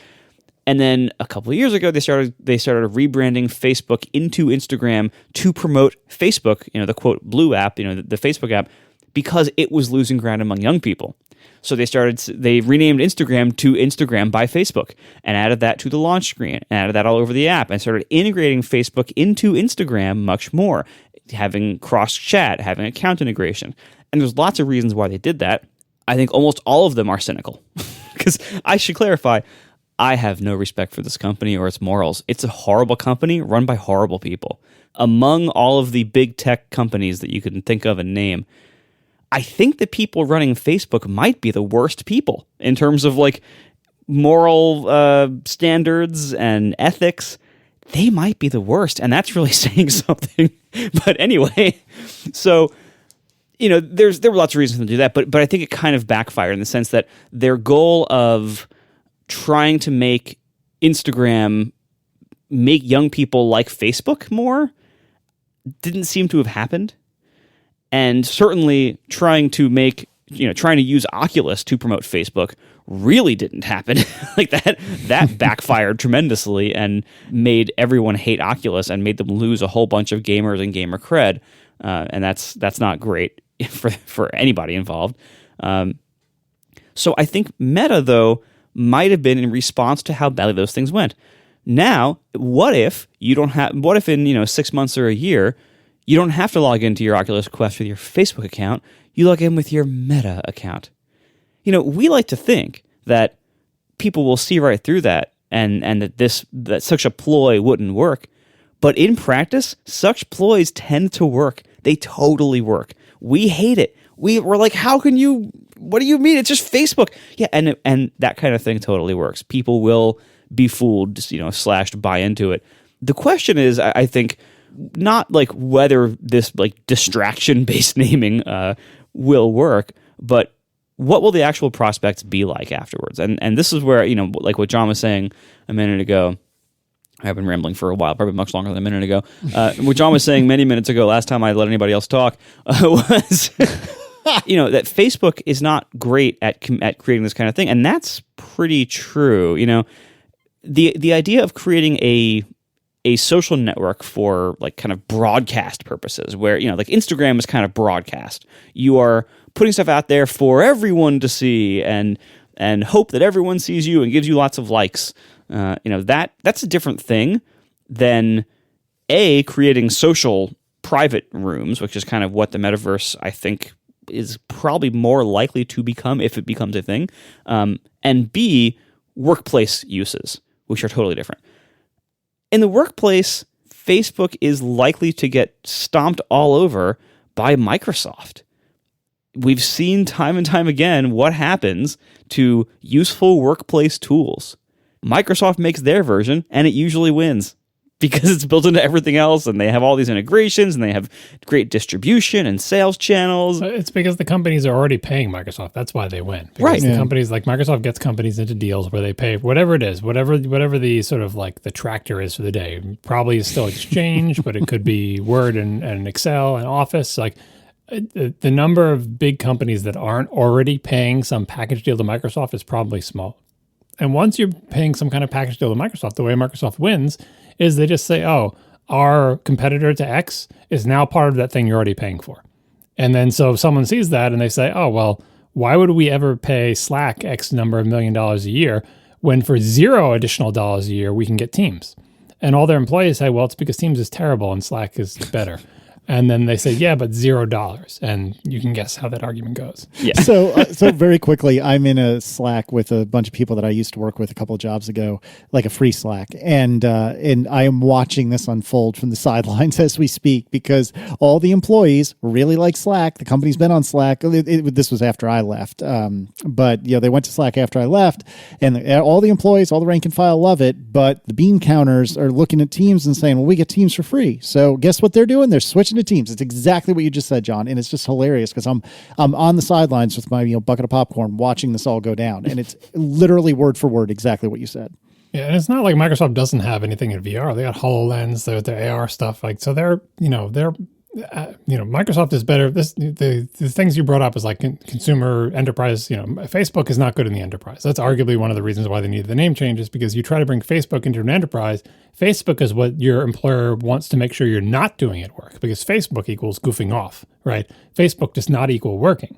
So there's, if a Facebook enterprise sales team lands at your company, they're like, we don't want our employees having anything to do with Facebook. And they said, no, it's for work. It's like Facebook. It's like, we don't want Facebook for work. So no, it's like you're in a meeting room. It's like they have to come under a different name. And Meta could be that name. But the whole idea of the rebranding is you have to have something behind that brand. I don't think you can just rename the Facebook account to the Meta account and it won't do anything. You need to have like a product that people want, or at least your version of a product that people want. Like Teams is a version of Slack, right? People already wanted Slack. Oh my God, my voice is dying. I was going to say, holy smokes, my dude. Are you sick or are you just gravelly today? You got to invest in a humidifier up there. It's getting cold. I'm extremely gravelly tonight. I apologize for being gravelly. Marco will have a filter that will fix this. Anyway. I'm that's optimistic. Anyway, people already wanted Slack, but Teams, you could just say, we're like that thing you already want, but it's our version of it, right? With the metaverse, someone has to make a version of the metaverse that people want. Then you can compete and say, oh, here's our version of the metaverse. And then Facebook is not on great footing either because they could say, well, if there's multiple versions of the metaverse that people want, why would I buy the one from Facebook, a company with no track record of serving the enterprise, right? And consumers would say, why would I want the version of the metaverse that's from that privacy invading company with all these congressional hearings? Yeah, well, and also like even the concept of one metaverse for everyone to use like between work and play and everything, I think that's never going to happen. We already see what happens with technology and the enterprise. Your business gives you their email address with your name prefixed on it. You have their chat app. You have their collaboration app. You have their tools. You could issue one of their computers and one of their phones locked down to their policies.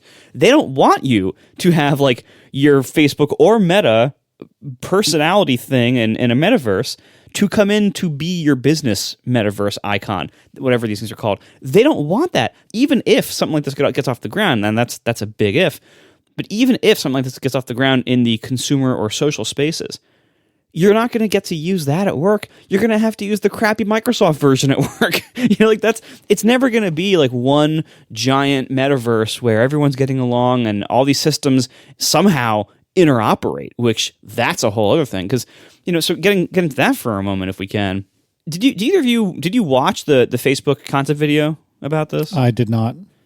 I got through about 5 minutes of it before I bailed out. See, and that's why I didn't. It's because I had a strong assumption that I wouldn't make it long. But it was, if you remember, back to the 90s, and do you remember like seeing all these like concept animation, like 3D animation videos about the information superhighway and how amazing the internet would be? Oh, sure. It's all this like utopia vision of what we'll be able to do with technology. Isn't this amazing? Look at how great this is. And this will all work fantastically somehow.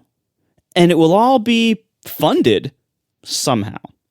And what you actually see in technology is we do have some standards that interoperate. We have some decentralization that happens and that we've built into the system. But that's not the common case. The much more common case in technology is not stuff like the web or email. Open, distributed, standard protocols are far from the common case. The much more common case is companies make their own walled gardens. They centralize power to themselves, and then they control power, distribution, publishing as much as possible themselves to make themselves the most money and lock in the most power for themselves.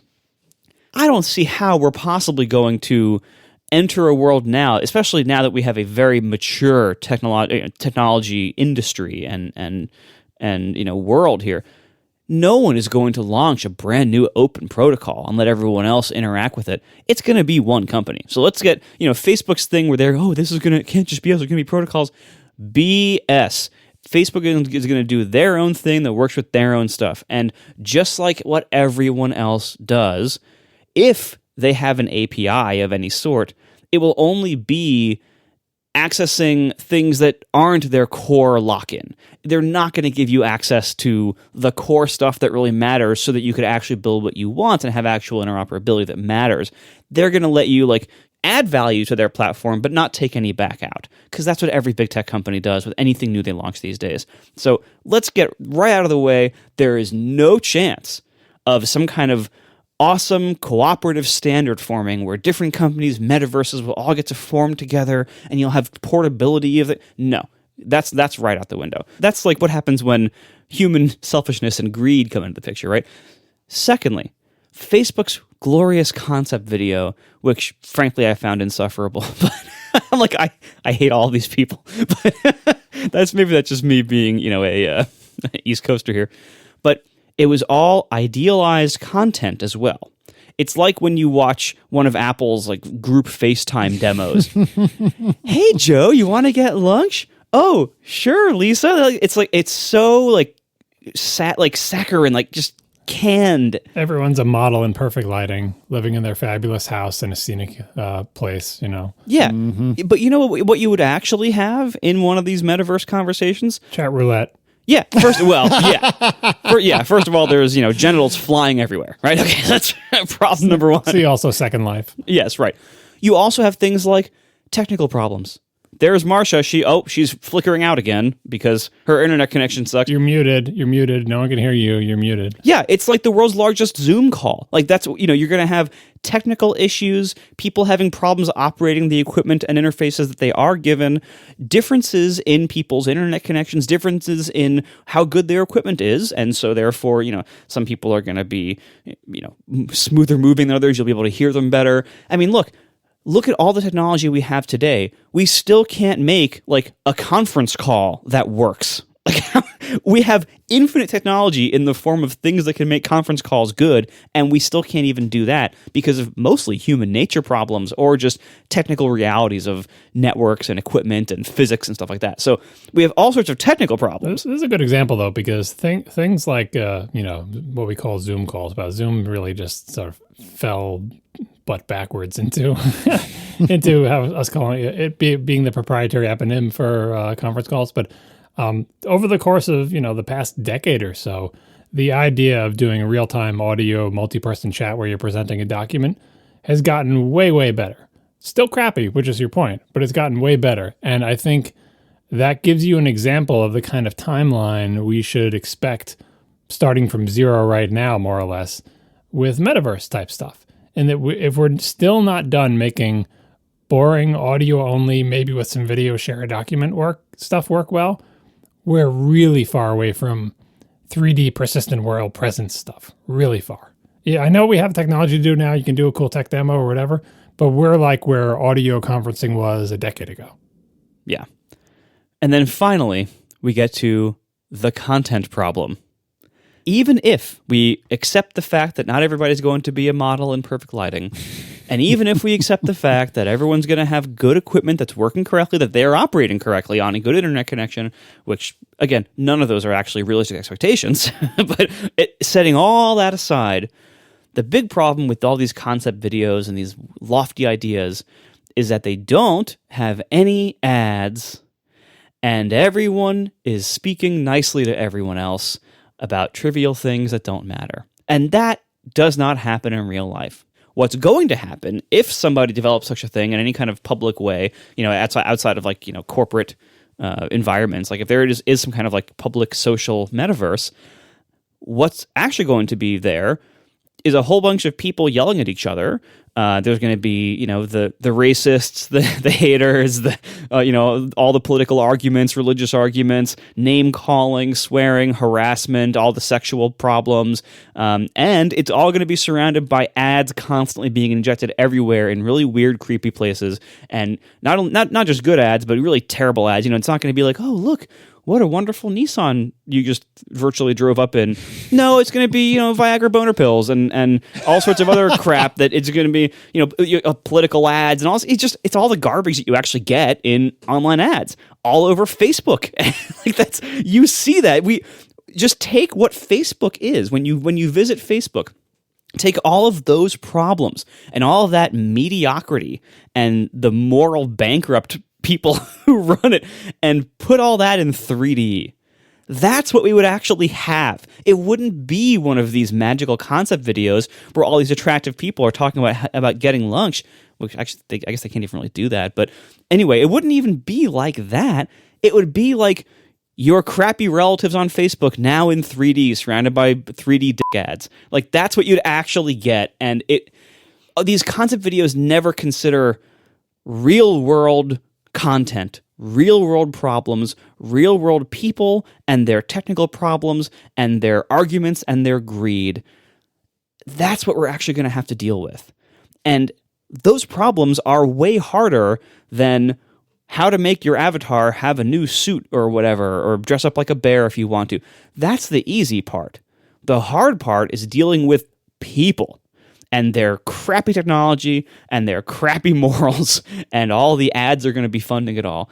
And I don't see how we get from here to that wonderful paradise without first having to figure out how the heck to deal with all that crap in the middle that's mostly unsolvable.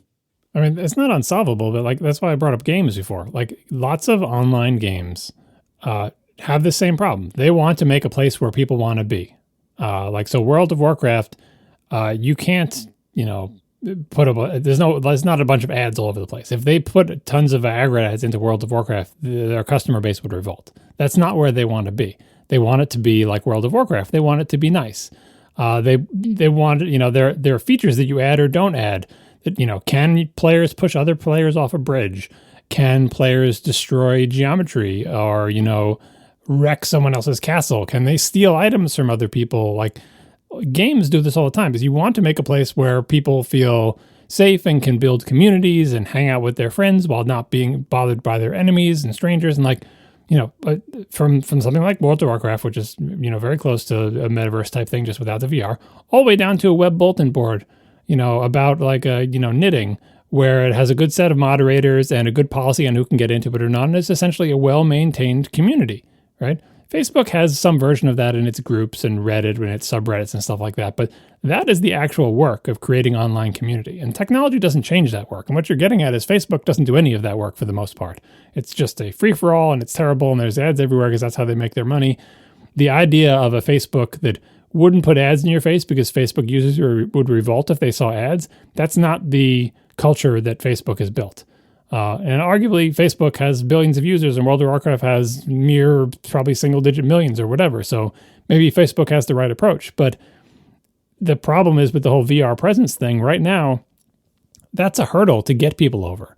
They don't want to strap something to their face. It seems weird. The more immersive it is, the less attractive it is, because if you're immersed in a place that is unpleasant, it's worse than scrolling some text that's unpleasant, maybe to try to get to a baby picture or something. If you have to walk through, like literally walk through the muck to try to get to the cute pictures of some baby, that's worse. It feels worse than scrolling past or clicking on a link or whatever.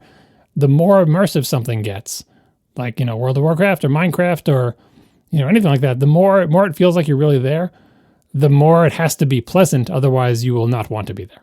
Well, also, I think it's a good thread to pull on. Like, we don't necessarily want to be more immersed in our work meetings.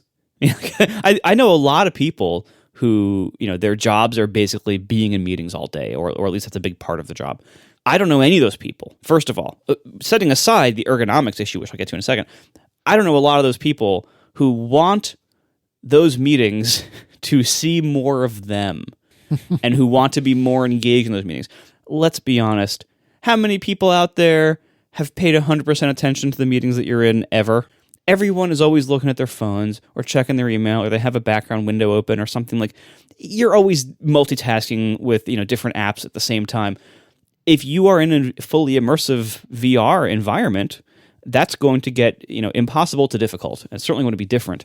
And that's going to be just less pleasant.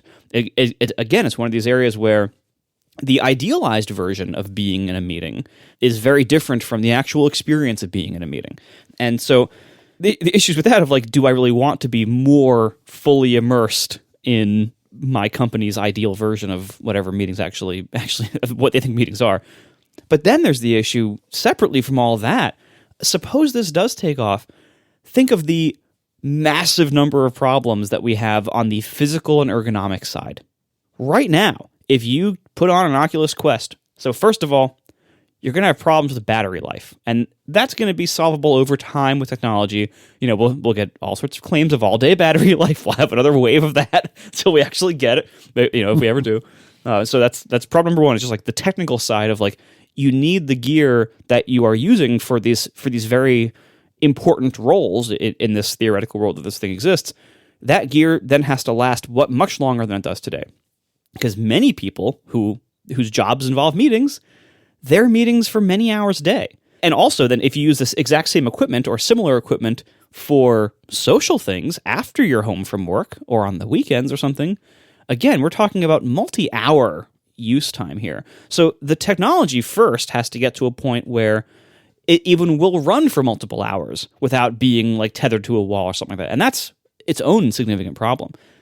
Then you have to worry about things like comfort. Are you actually going to want to wear an Oculus Quest or something like it if, as it gets smaller over time, hopefully? Are you actually going to want something like that on your face for 6 hours in a day? I mean, maybe the most hardcore gamers might be okay with that, but most people won't be.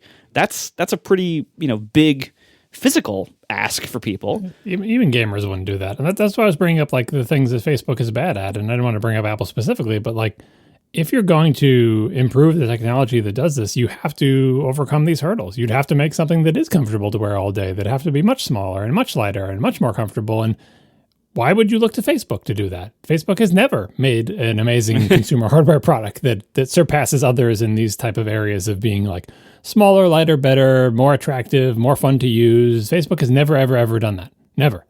Like, so why would you think they're going to solve like the hardest problem currently facing technology, which is like, how do I make an AR VR headset that doesn't become a sweaty, uncomfortable, ergonomic nightmare?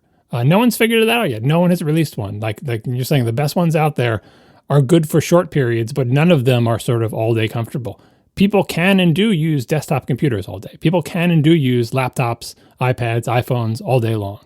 And they have ergonomic problems too. It's not like they're, it's a solved problem. People have ergonomic problems with RSI from typing, from using the mouse, from probably using their phones. I don't know the ergonomic problems of iPad only people, but there are problems with established devices. But VR, AR, there's lots of really difficult problems to solve, and they are solvable, and they're solvable with technological improvements. But I would never look to Facebook to be the company to solve them. Never, ever, ever. Still, I would name like 5 other companies that are more likely to figure this out before Facebook does.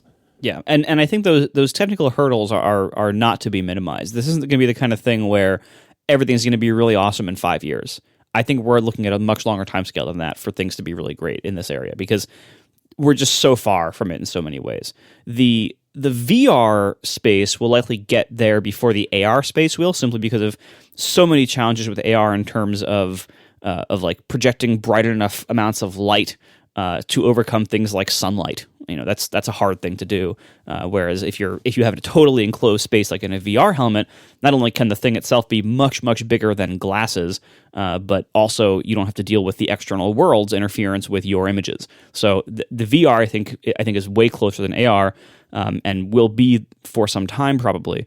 But even in the VR space, you have so many challenges like this. Not to mention, long-term ergonomics problems. Like, we don't know. There could be serious concerns with things like your eyes and how they focus.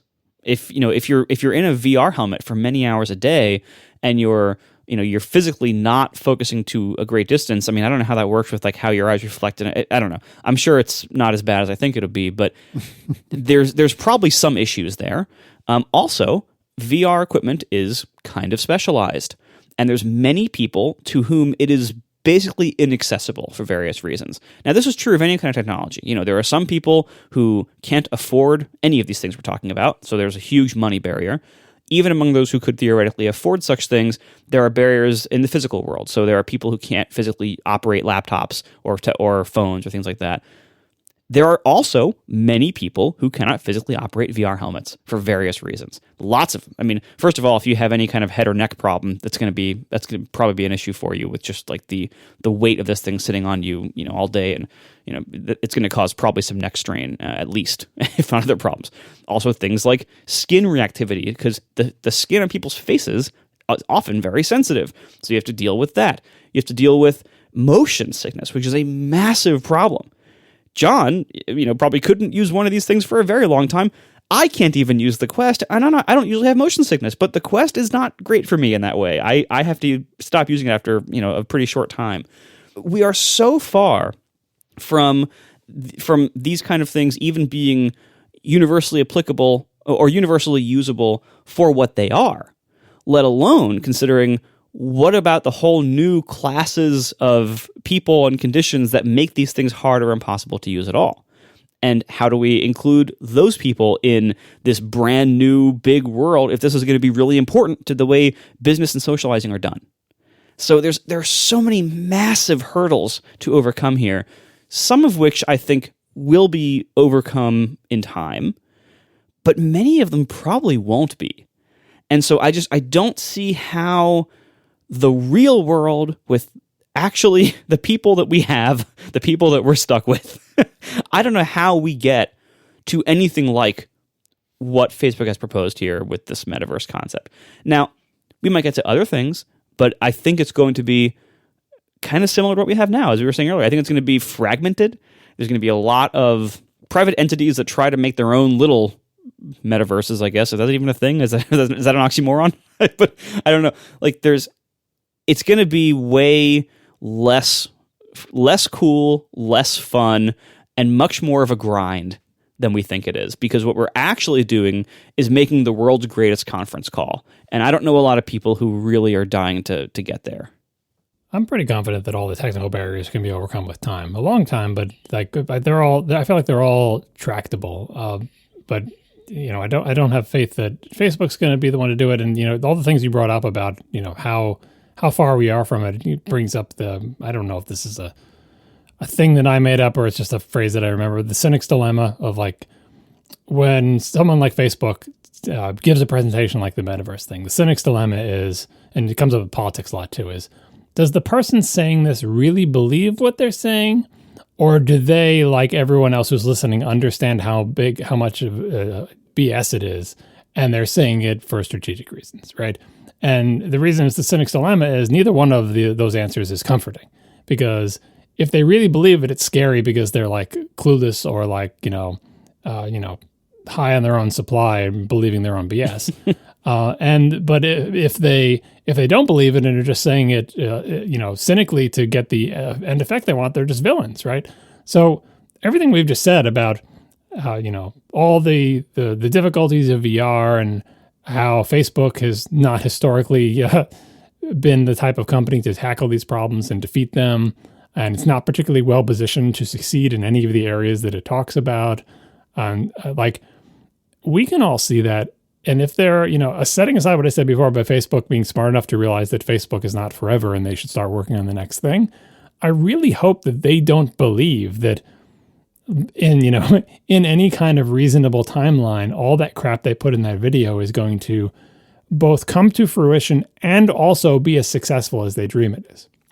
Because they could next year have all the stuff that is in that video, but no one will use it. Like, it's not going to attract users because it's not attractive yet. The hardware is bad. The software is bad. People don't want to do all the things we just said, right? Surely they know that. Like, they're not like, oh, the stars in their eyes. And I really hope, if I had to put money, I would say they understand how far they are from that reality.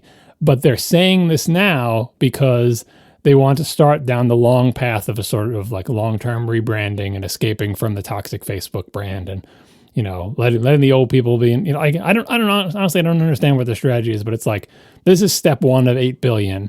And Mark Zuckerberg will only be there to see it if he finds some life extension thing to let him live to be 500 years old or whatever. But they're starting down that path, right? But I don't believe that anyone in the company really thinks that in 5 years we'll have multiple billions of users in the metaverse, right? And because it's just not realistic. Like, we're so far from that. There are so many problems to be solved. Facebook has not solved them.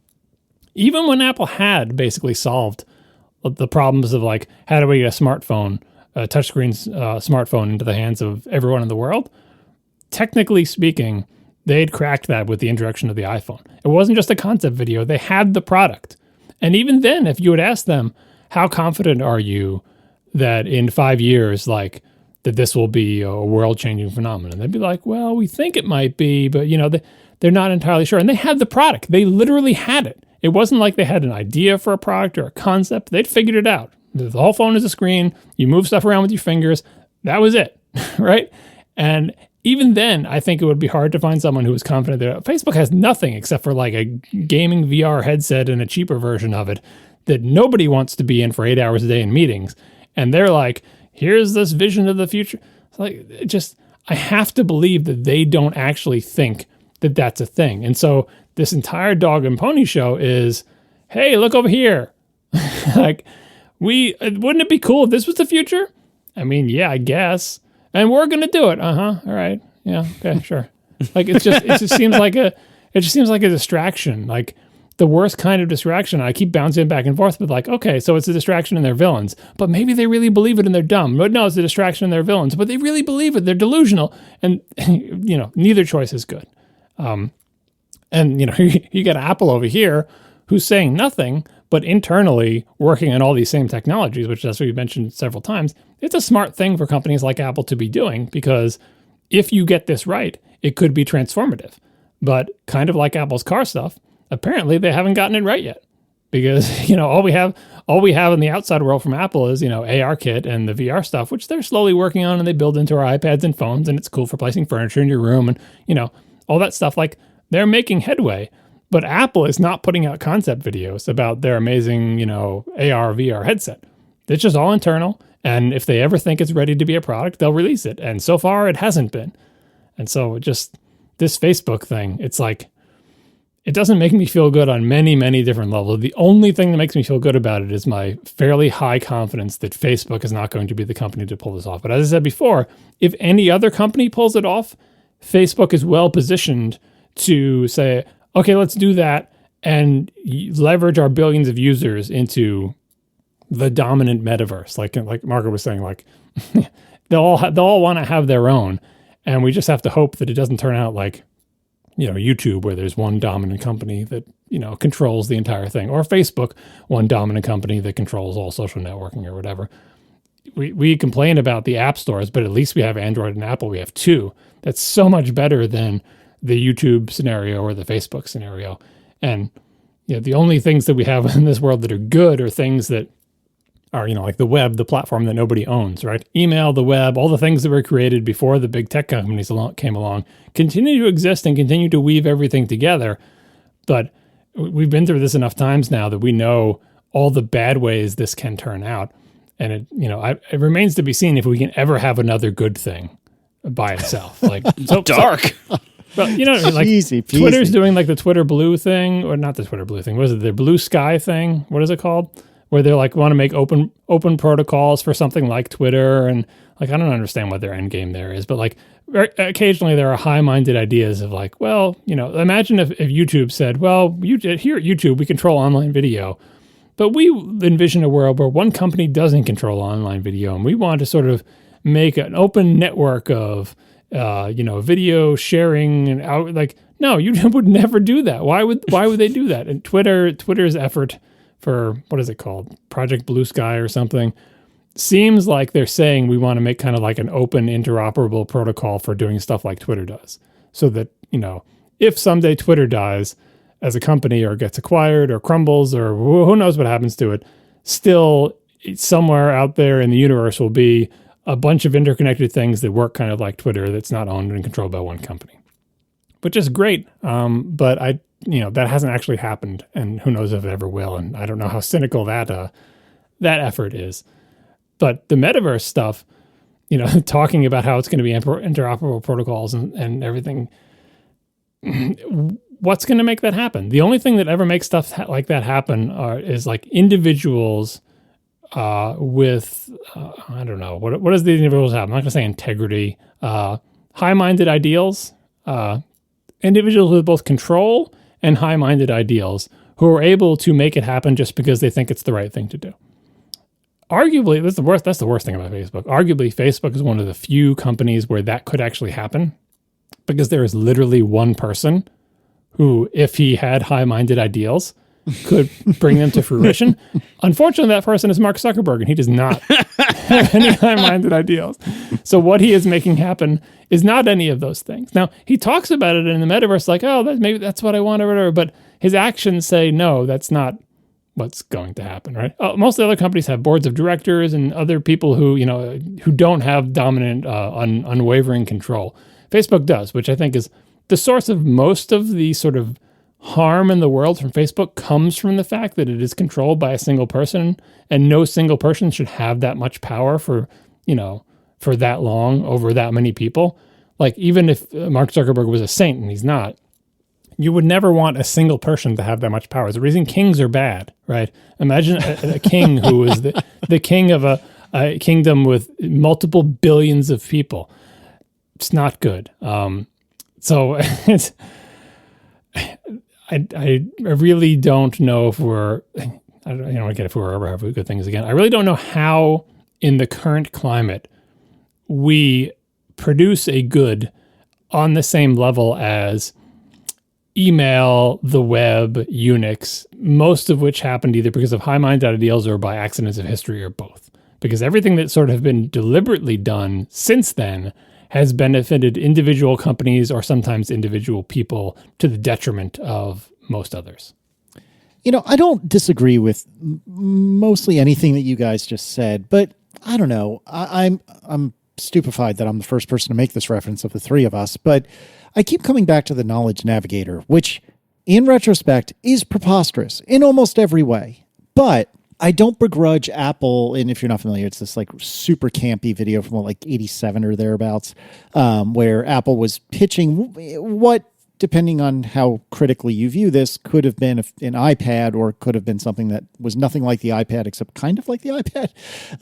But anyways, it was a preposterous thing for Apple to release. It was a moonshot of a moonshot of a moonshot. And like I said, if you think critically about it, not a lot of it came true. But I do think there's something to be said for sticking your flag in the ground and saying, this is where we're aiming. And again, like I don't really love the idea of Facebook being in control of my life in that way, any more than one could argue it already is. But I don't necessarily begrudge them for planting the flag and saying, this is what we think the future looks like, and this is where we're headed, and this is what we want to do. And especially in the last 18 months, where I can only speak for myself, but like Declan did get his first shot this past Friday, and I'm super excited about that. But the pandemic is far from over for the List family. Michaela's not vaccinated, and we're still not out in the world like many, many, many other people are. So for this last year and a half, it would have been pretty cool to have some sort of VR presence and experience to offset, particularly in 2020, before I got my vaccination, to offset not being able to see anyone. And, back before we understood that, well, as long as you're not a complete buffoon, as long as you're outside, it's mostly safe, generally speaking. So, for most of 2020, we didn't see anyone. And that was kind of our own choice. But, it would have been nice to have something like this phantom metaverse to be able to interact with. And yeah, we did some Zoom calls with people and FaceTime calls with people, but it's not the same. And I haven't experienced VR in any reasonable capacity. I haven't experienced it since I was like 10, and you had to stand on this like platform that had like a ring around it and put on a headset that was almost so heavy I couldn't lift my head up.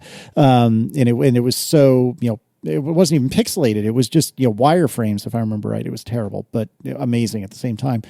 I don't begrudge Meta, Facebook, whatever, the moonshot. And I think in the same way that I look fondly on the Knowledge Navigator, while also saying it was stupid and campy, I wouldn't be surprised, having not even seen this video, if we look fondly at, oh, look how adorable we were. Look what we thought, where we thought we were going.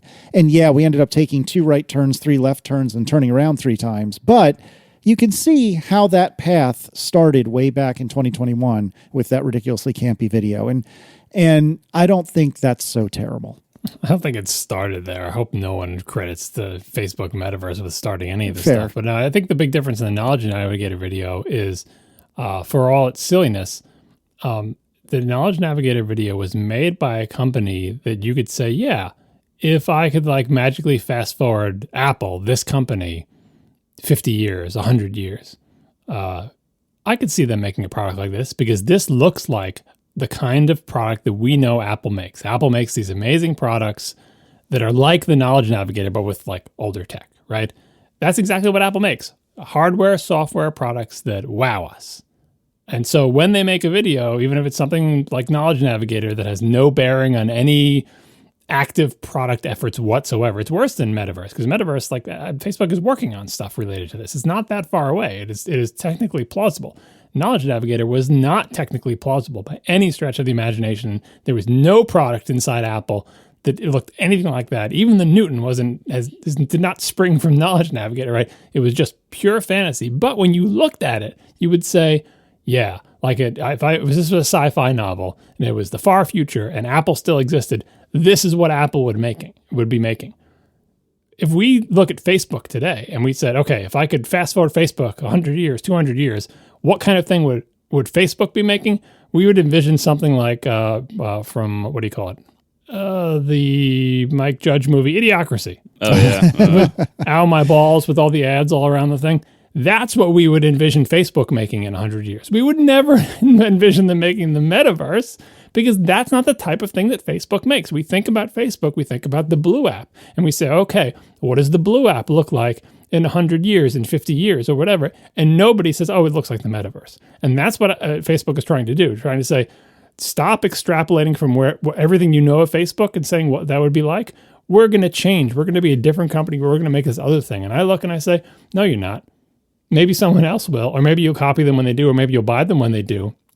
But I look at that and I don't see how you get from where you are to that. Whereas with Knowledge Navigator, I say, yeah, I remember watching that and saying, that totally looks like some cool product Apple would have in the future. It's kind of hilarious to look at, though, because if you think of the things that did and didn't come to fruition, like the massive size of the camera parts, like if they had made the Knowledge Navigator video where the cameras were invisible pinholes, we'd be like, that's so stupid. They didn't even try. Like, that's impossible, right? look, here we are today with these tiny little devices with amazing screens with better resolutions and smaller borders than that stupid Knowledge Navigator, including like flexible, bendable things without a crease where the hinge is and everything. That stuff, we've got all that already. I don't know how long ago Knowledge Navigator was because I can't do decade math because I always end up dropping a decade or two. But like the gigantic camera and microphone setup and the pinstripes and all this other stuff, our actual technology is so much better than they envisioned, right? On the other hand, the one part is like, oh, an intelligent photorealistic assistant that works well. We can't do that worth a damn. Marco can't even get his cylinders to play music.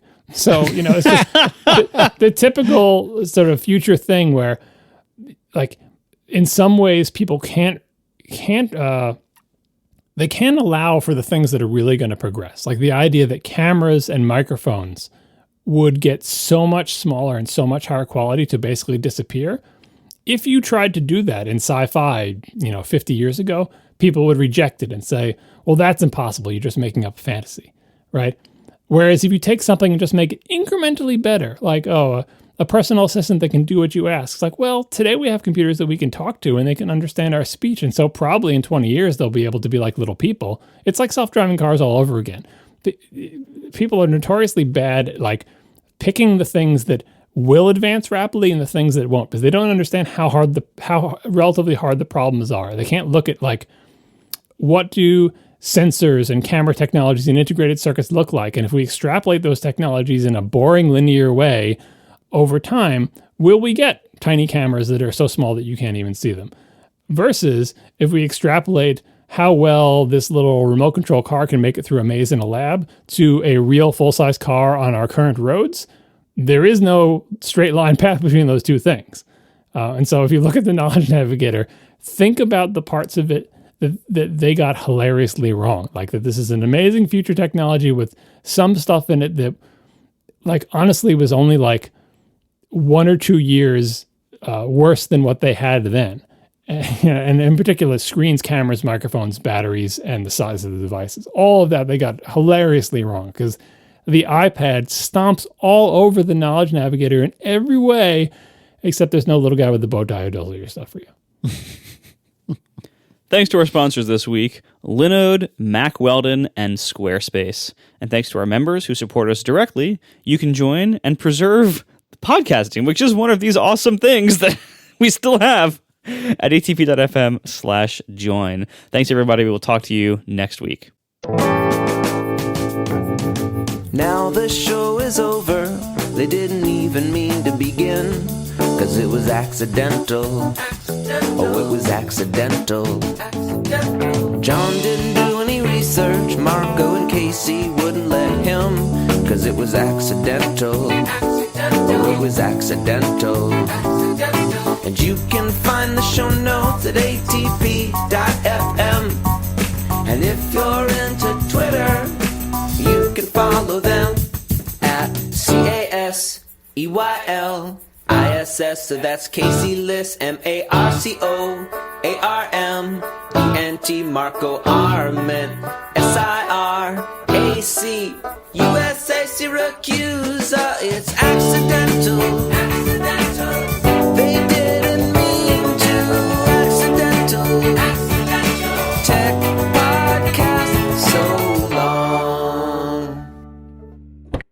May I tell you a quick story about how I'm an idiot? I would love to hear this.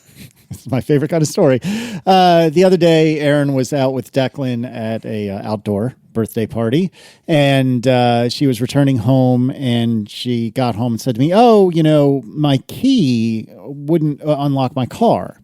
And she has a Volvo XC90. It's a few years old now, and it's a proximity key where you just have to walk up to it, grab the door handle, and then it should open right up.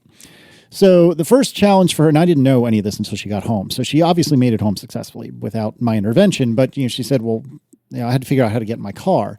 Now, most cars, and the Volvo is one of them, there is some sort of physical key like you would have had, 10 years ago, or, given John's choice of cars. John probably still has one. But it was a physical key that you could put in some sort of keyhole to actually unlock the automobile. Did you know the valet key doesn't do that? I was trying to give the valet key to like the dealership, but I realized I can't lock my car then because the valet key will not unlock the car from the outside. I guess that's kind of the point, but I thought it would just not open the trunk, but it won't even open the car doors. That seems backwards to me. So if the valet accidentally locks your car, they can't get back in? You're right. Well, they can't, but you can't lock the car with the valet key. Doesn't have there's no remote on it, so you can't lock the car with it. You can't like lock it and then close the door? No, it's not like the safety thing to keep you from locking things out. Like you can't, if you physically try to do that and you close the door, like it's got weird locks. It won't let you.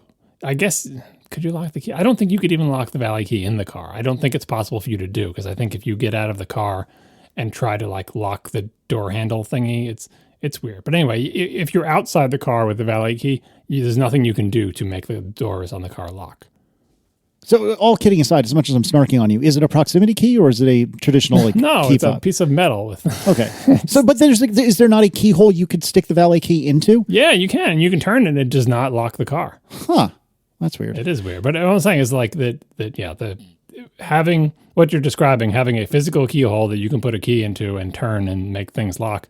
Like in modern cars, there is an electronic component to that, because you got the thing where if you lock the driver's door, all the doors lock. That's electronics making that happen. But in older cars without those electronics, what you would have to do is manually lock all the other 3 doors or whatever doors, and then manually lock the driver's door. You could do that with a dead battery and it would still work.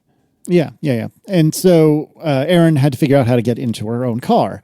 And the Volvo has a app that's very well designed, although a little quirky to use. I think it's called like Volvo On Call or something like that, where she could unlock the car remotely. And that's what she did. And I guess, which seems odd to me, but I guess once she got in the car, there was enough juice to transmit to get the proximity ignition portion to work so she could start the car and drive home. But curiously, there wasn't enough to get her car to unlock itself. So as I told her when she got home, well, of the 3 cup holders in the center of the car, because #America, even though it's a somewhat Swedish, somewhat Chinese car, if you put the key in the middle cup holder, even if the battery is just dead, then it will still, using like NFC or something, will be able to turn the car on. So she gets home. And, she explains to me, it's not working. So, okay, it's probably about time we change the battery. And it's one of those typical coin cell, little pancakey batteries. And I open up her key fob and I pull out the battery in her key fob and I replace it with one that's brand new. And I did this in the kitchen. The garage is right off the kitchen. I left the people door to the garage open. And, I tried to boop on the key fob, just the traditional boop function to unlock or lock the car or whatever, not the proximity portion of it, just a traditional RF, lock or unlock. And it doesn't work. Huh. Okay. So I forget exactly the order of operations here, but I might have tried a second battery, if I'm not mistaken, second brand new battery, and that didn't work. Huh. So I go and get my key fob. And I verify that it is still working. So it doesn't seem to be the car. We don't think it's something power or key fob related. And I think, okay, well, this battery definitely works. I'm going to take this battery and I'm going to put it in Erin's key. And I do that. And at some point I saw a piece of plastic kind of appear out of nowhere, which I didn't expect, but we're going to put that aside for a second. And one way or another, I put my battery, that's what we in the business call foreshadowing, kids. I put my battery into her key fob and I try to boop and it doesn't work. So then I put the battery back in my key fob, the one that was working 3 minutes ago, and that doesn't work. So I have now murdered 2 key fobs in the span of about 5 minutes. Neither of them work. I have verified that there's no plastic on the batteries. The batteries are dated for like 2027 or something like that. I have murdered both of her keys in the span of 5 minutes. So we conclude, this was not this past Sunday night, but the Sunday prior. So we conclude, all right, what we're going to do is we're still transporting Declan to school because we're not really comfortable with him being on the bus. So I'm going to take Declan to school in the morning, and I'm going to drive to Volvo with my tail between my legs and explain what happened. So that's what I did. I went to Volvo. I didn't lock her car because I didn't want to have to unlock it using the app or anything. I just parked it right in front of the service bay and said, hey, I went to change these batteries and I done messed up. So would either of you guys like to make a guess, or would you rather me just continue and just tell the rest of the story? But what do you think happened? Are you confusing positive and negative on the batteries? Fair question, but no, I was not. The fact that a bit of plastic broke off, is it the wrong kind of battery? Is it too big? No, I like to think I'm smarter than that, but I'm probably not, and so it's a fair question. Well, because there's like of all those like the CR2032s and all, like there's a whole bunch of very similar looking batteries that are different physical sizes. Mm-hmm. No, that was not it. So I tell my tale of woe to the very, very kind person at Volvo of Richmond, and he says, yes, this has happened before. Don't worry. And I said, well, okay. Well, before you do anything, how much are 2 new keys? He said about $400 each. Stupendous. Okay. Each. So and I said to Aaron the night before, I said, we're probably in for $1,000. I don't know what I did, but I bet we're in for $1,000. And so it would have been somewhere between $500 and $1,000, closer to 1,000 than not. But he says, don't worry. This has happened before. In fact, it is not unusual for somebody from Batteries Plus or, one of those battery only retail stores to come in here and say, I need a new key because I've broken my customer's key. And so then Battery Plus has to pay $400 for a new key. So what had happened was when I was ejecting the coin cell battery, now mind you, I have changed the battery in both of these key fobs before. I'm almost sure of it because we got the car in mid 2017 and it's now 4 years later. So, God, is it really 4 years old? Wow, it is. So I've changed these batteries at least once each. But as it turns out, even though, in my personal opinion, the Volvo XC90 is a very well-designed car, and I really, really love it. I really recommend it if you're interested in one.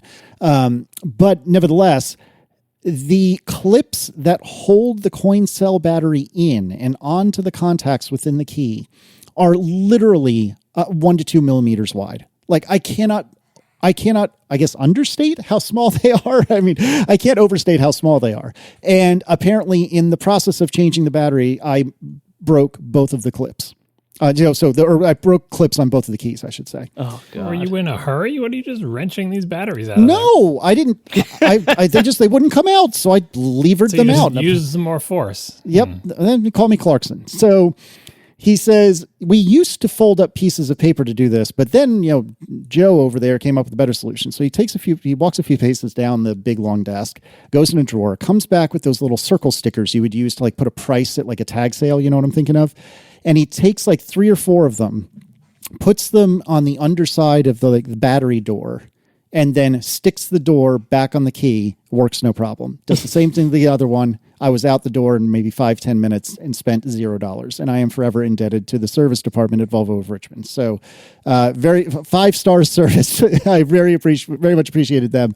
But for the span of about, 12 hours, I really thought I was out $1,000 because I apparently am too strong for my own good and manhandled those batteries a little too effectively. Does not instill confidence in the design of the rest of this car that the inside of the key thing is designed to be so incredibly breakable. But agreed. I also don't know. I would love to see what this thing looks like because I can't decide whether it's made like delicate glass on the inside or you're just a brute who just goes in there like a bull in a china shop and just rips out the battery. I think it's a little of column A, a little of column B. I haven't verified this video, but I'll put a YouTube video of changing it into the show notes. And I'm not gonna be able to find a timestamp right now to show you the clips I'm talking about. But I think it is both. The clips truly are extremely, extremely small, hilariously small. But I also think on top of that, I manhandled them and ended up snapping them. So it looks like it's somewhere in the range of 2 minutes, 30 seconds or thereabouts that these clips are making an appearance in the YouTube video I put in the show notes and in the chat room. But yeah, for a fleeting moment, I thought it was an idiot. And the funny thing is, I agree with you that this seems like a really crummy design. I think it is a crummy design. However, on my Golf R, if I were to need to quote unquote break into it because the battery's dead on my key fob, I need to actually physically remove a portion of the trim on the door handle in order to expose the keyhole that I would need to use.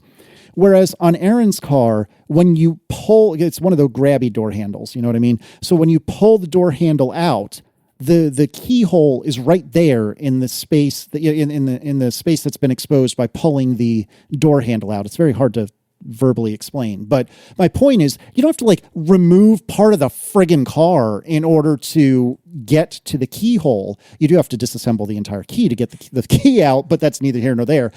So yeah, the car's design, very, very good. The key fob design, terrible, absolutely terrible. But I thought you two would enjoy this tale of woe. Yeah, I just looked at it. And the thing that's bad about the design isn't the fact that the little grabby things are delicate. It's the fact that the grabby things are necessary. Because like the lid, the lid that goes on it, why do you that should be sufficient to keep the battery in place, like it is in most other things that take a battery. You put the battery in, you put the little, it's very silly. But anyway, the person in this video did not take it out particularly carefully and also did it without breaking it. So I don't know quite what you were doing. Yeah, I don't know. Apparently I was not being patient is what I was doing, but it happens. Did you use any tools to take the battery out or just your fingernail? Yeah, I took the like screwdriver I had in my hand to open up the battery door and just knocked it right out. So that's the power of the lever.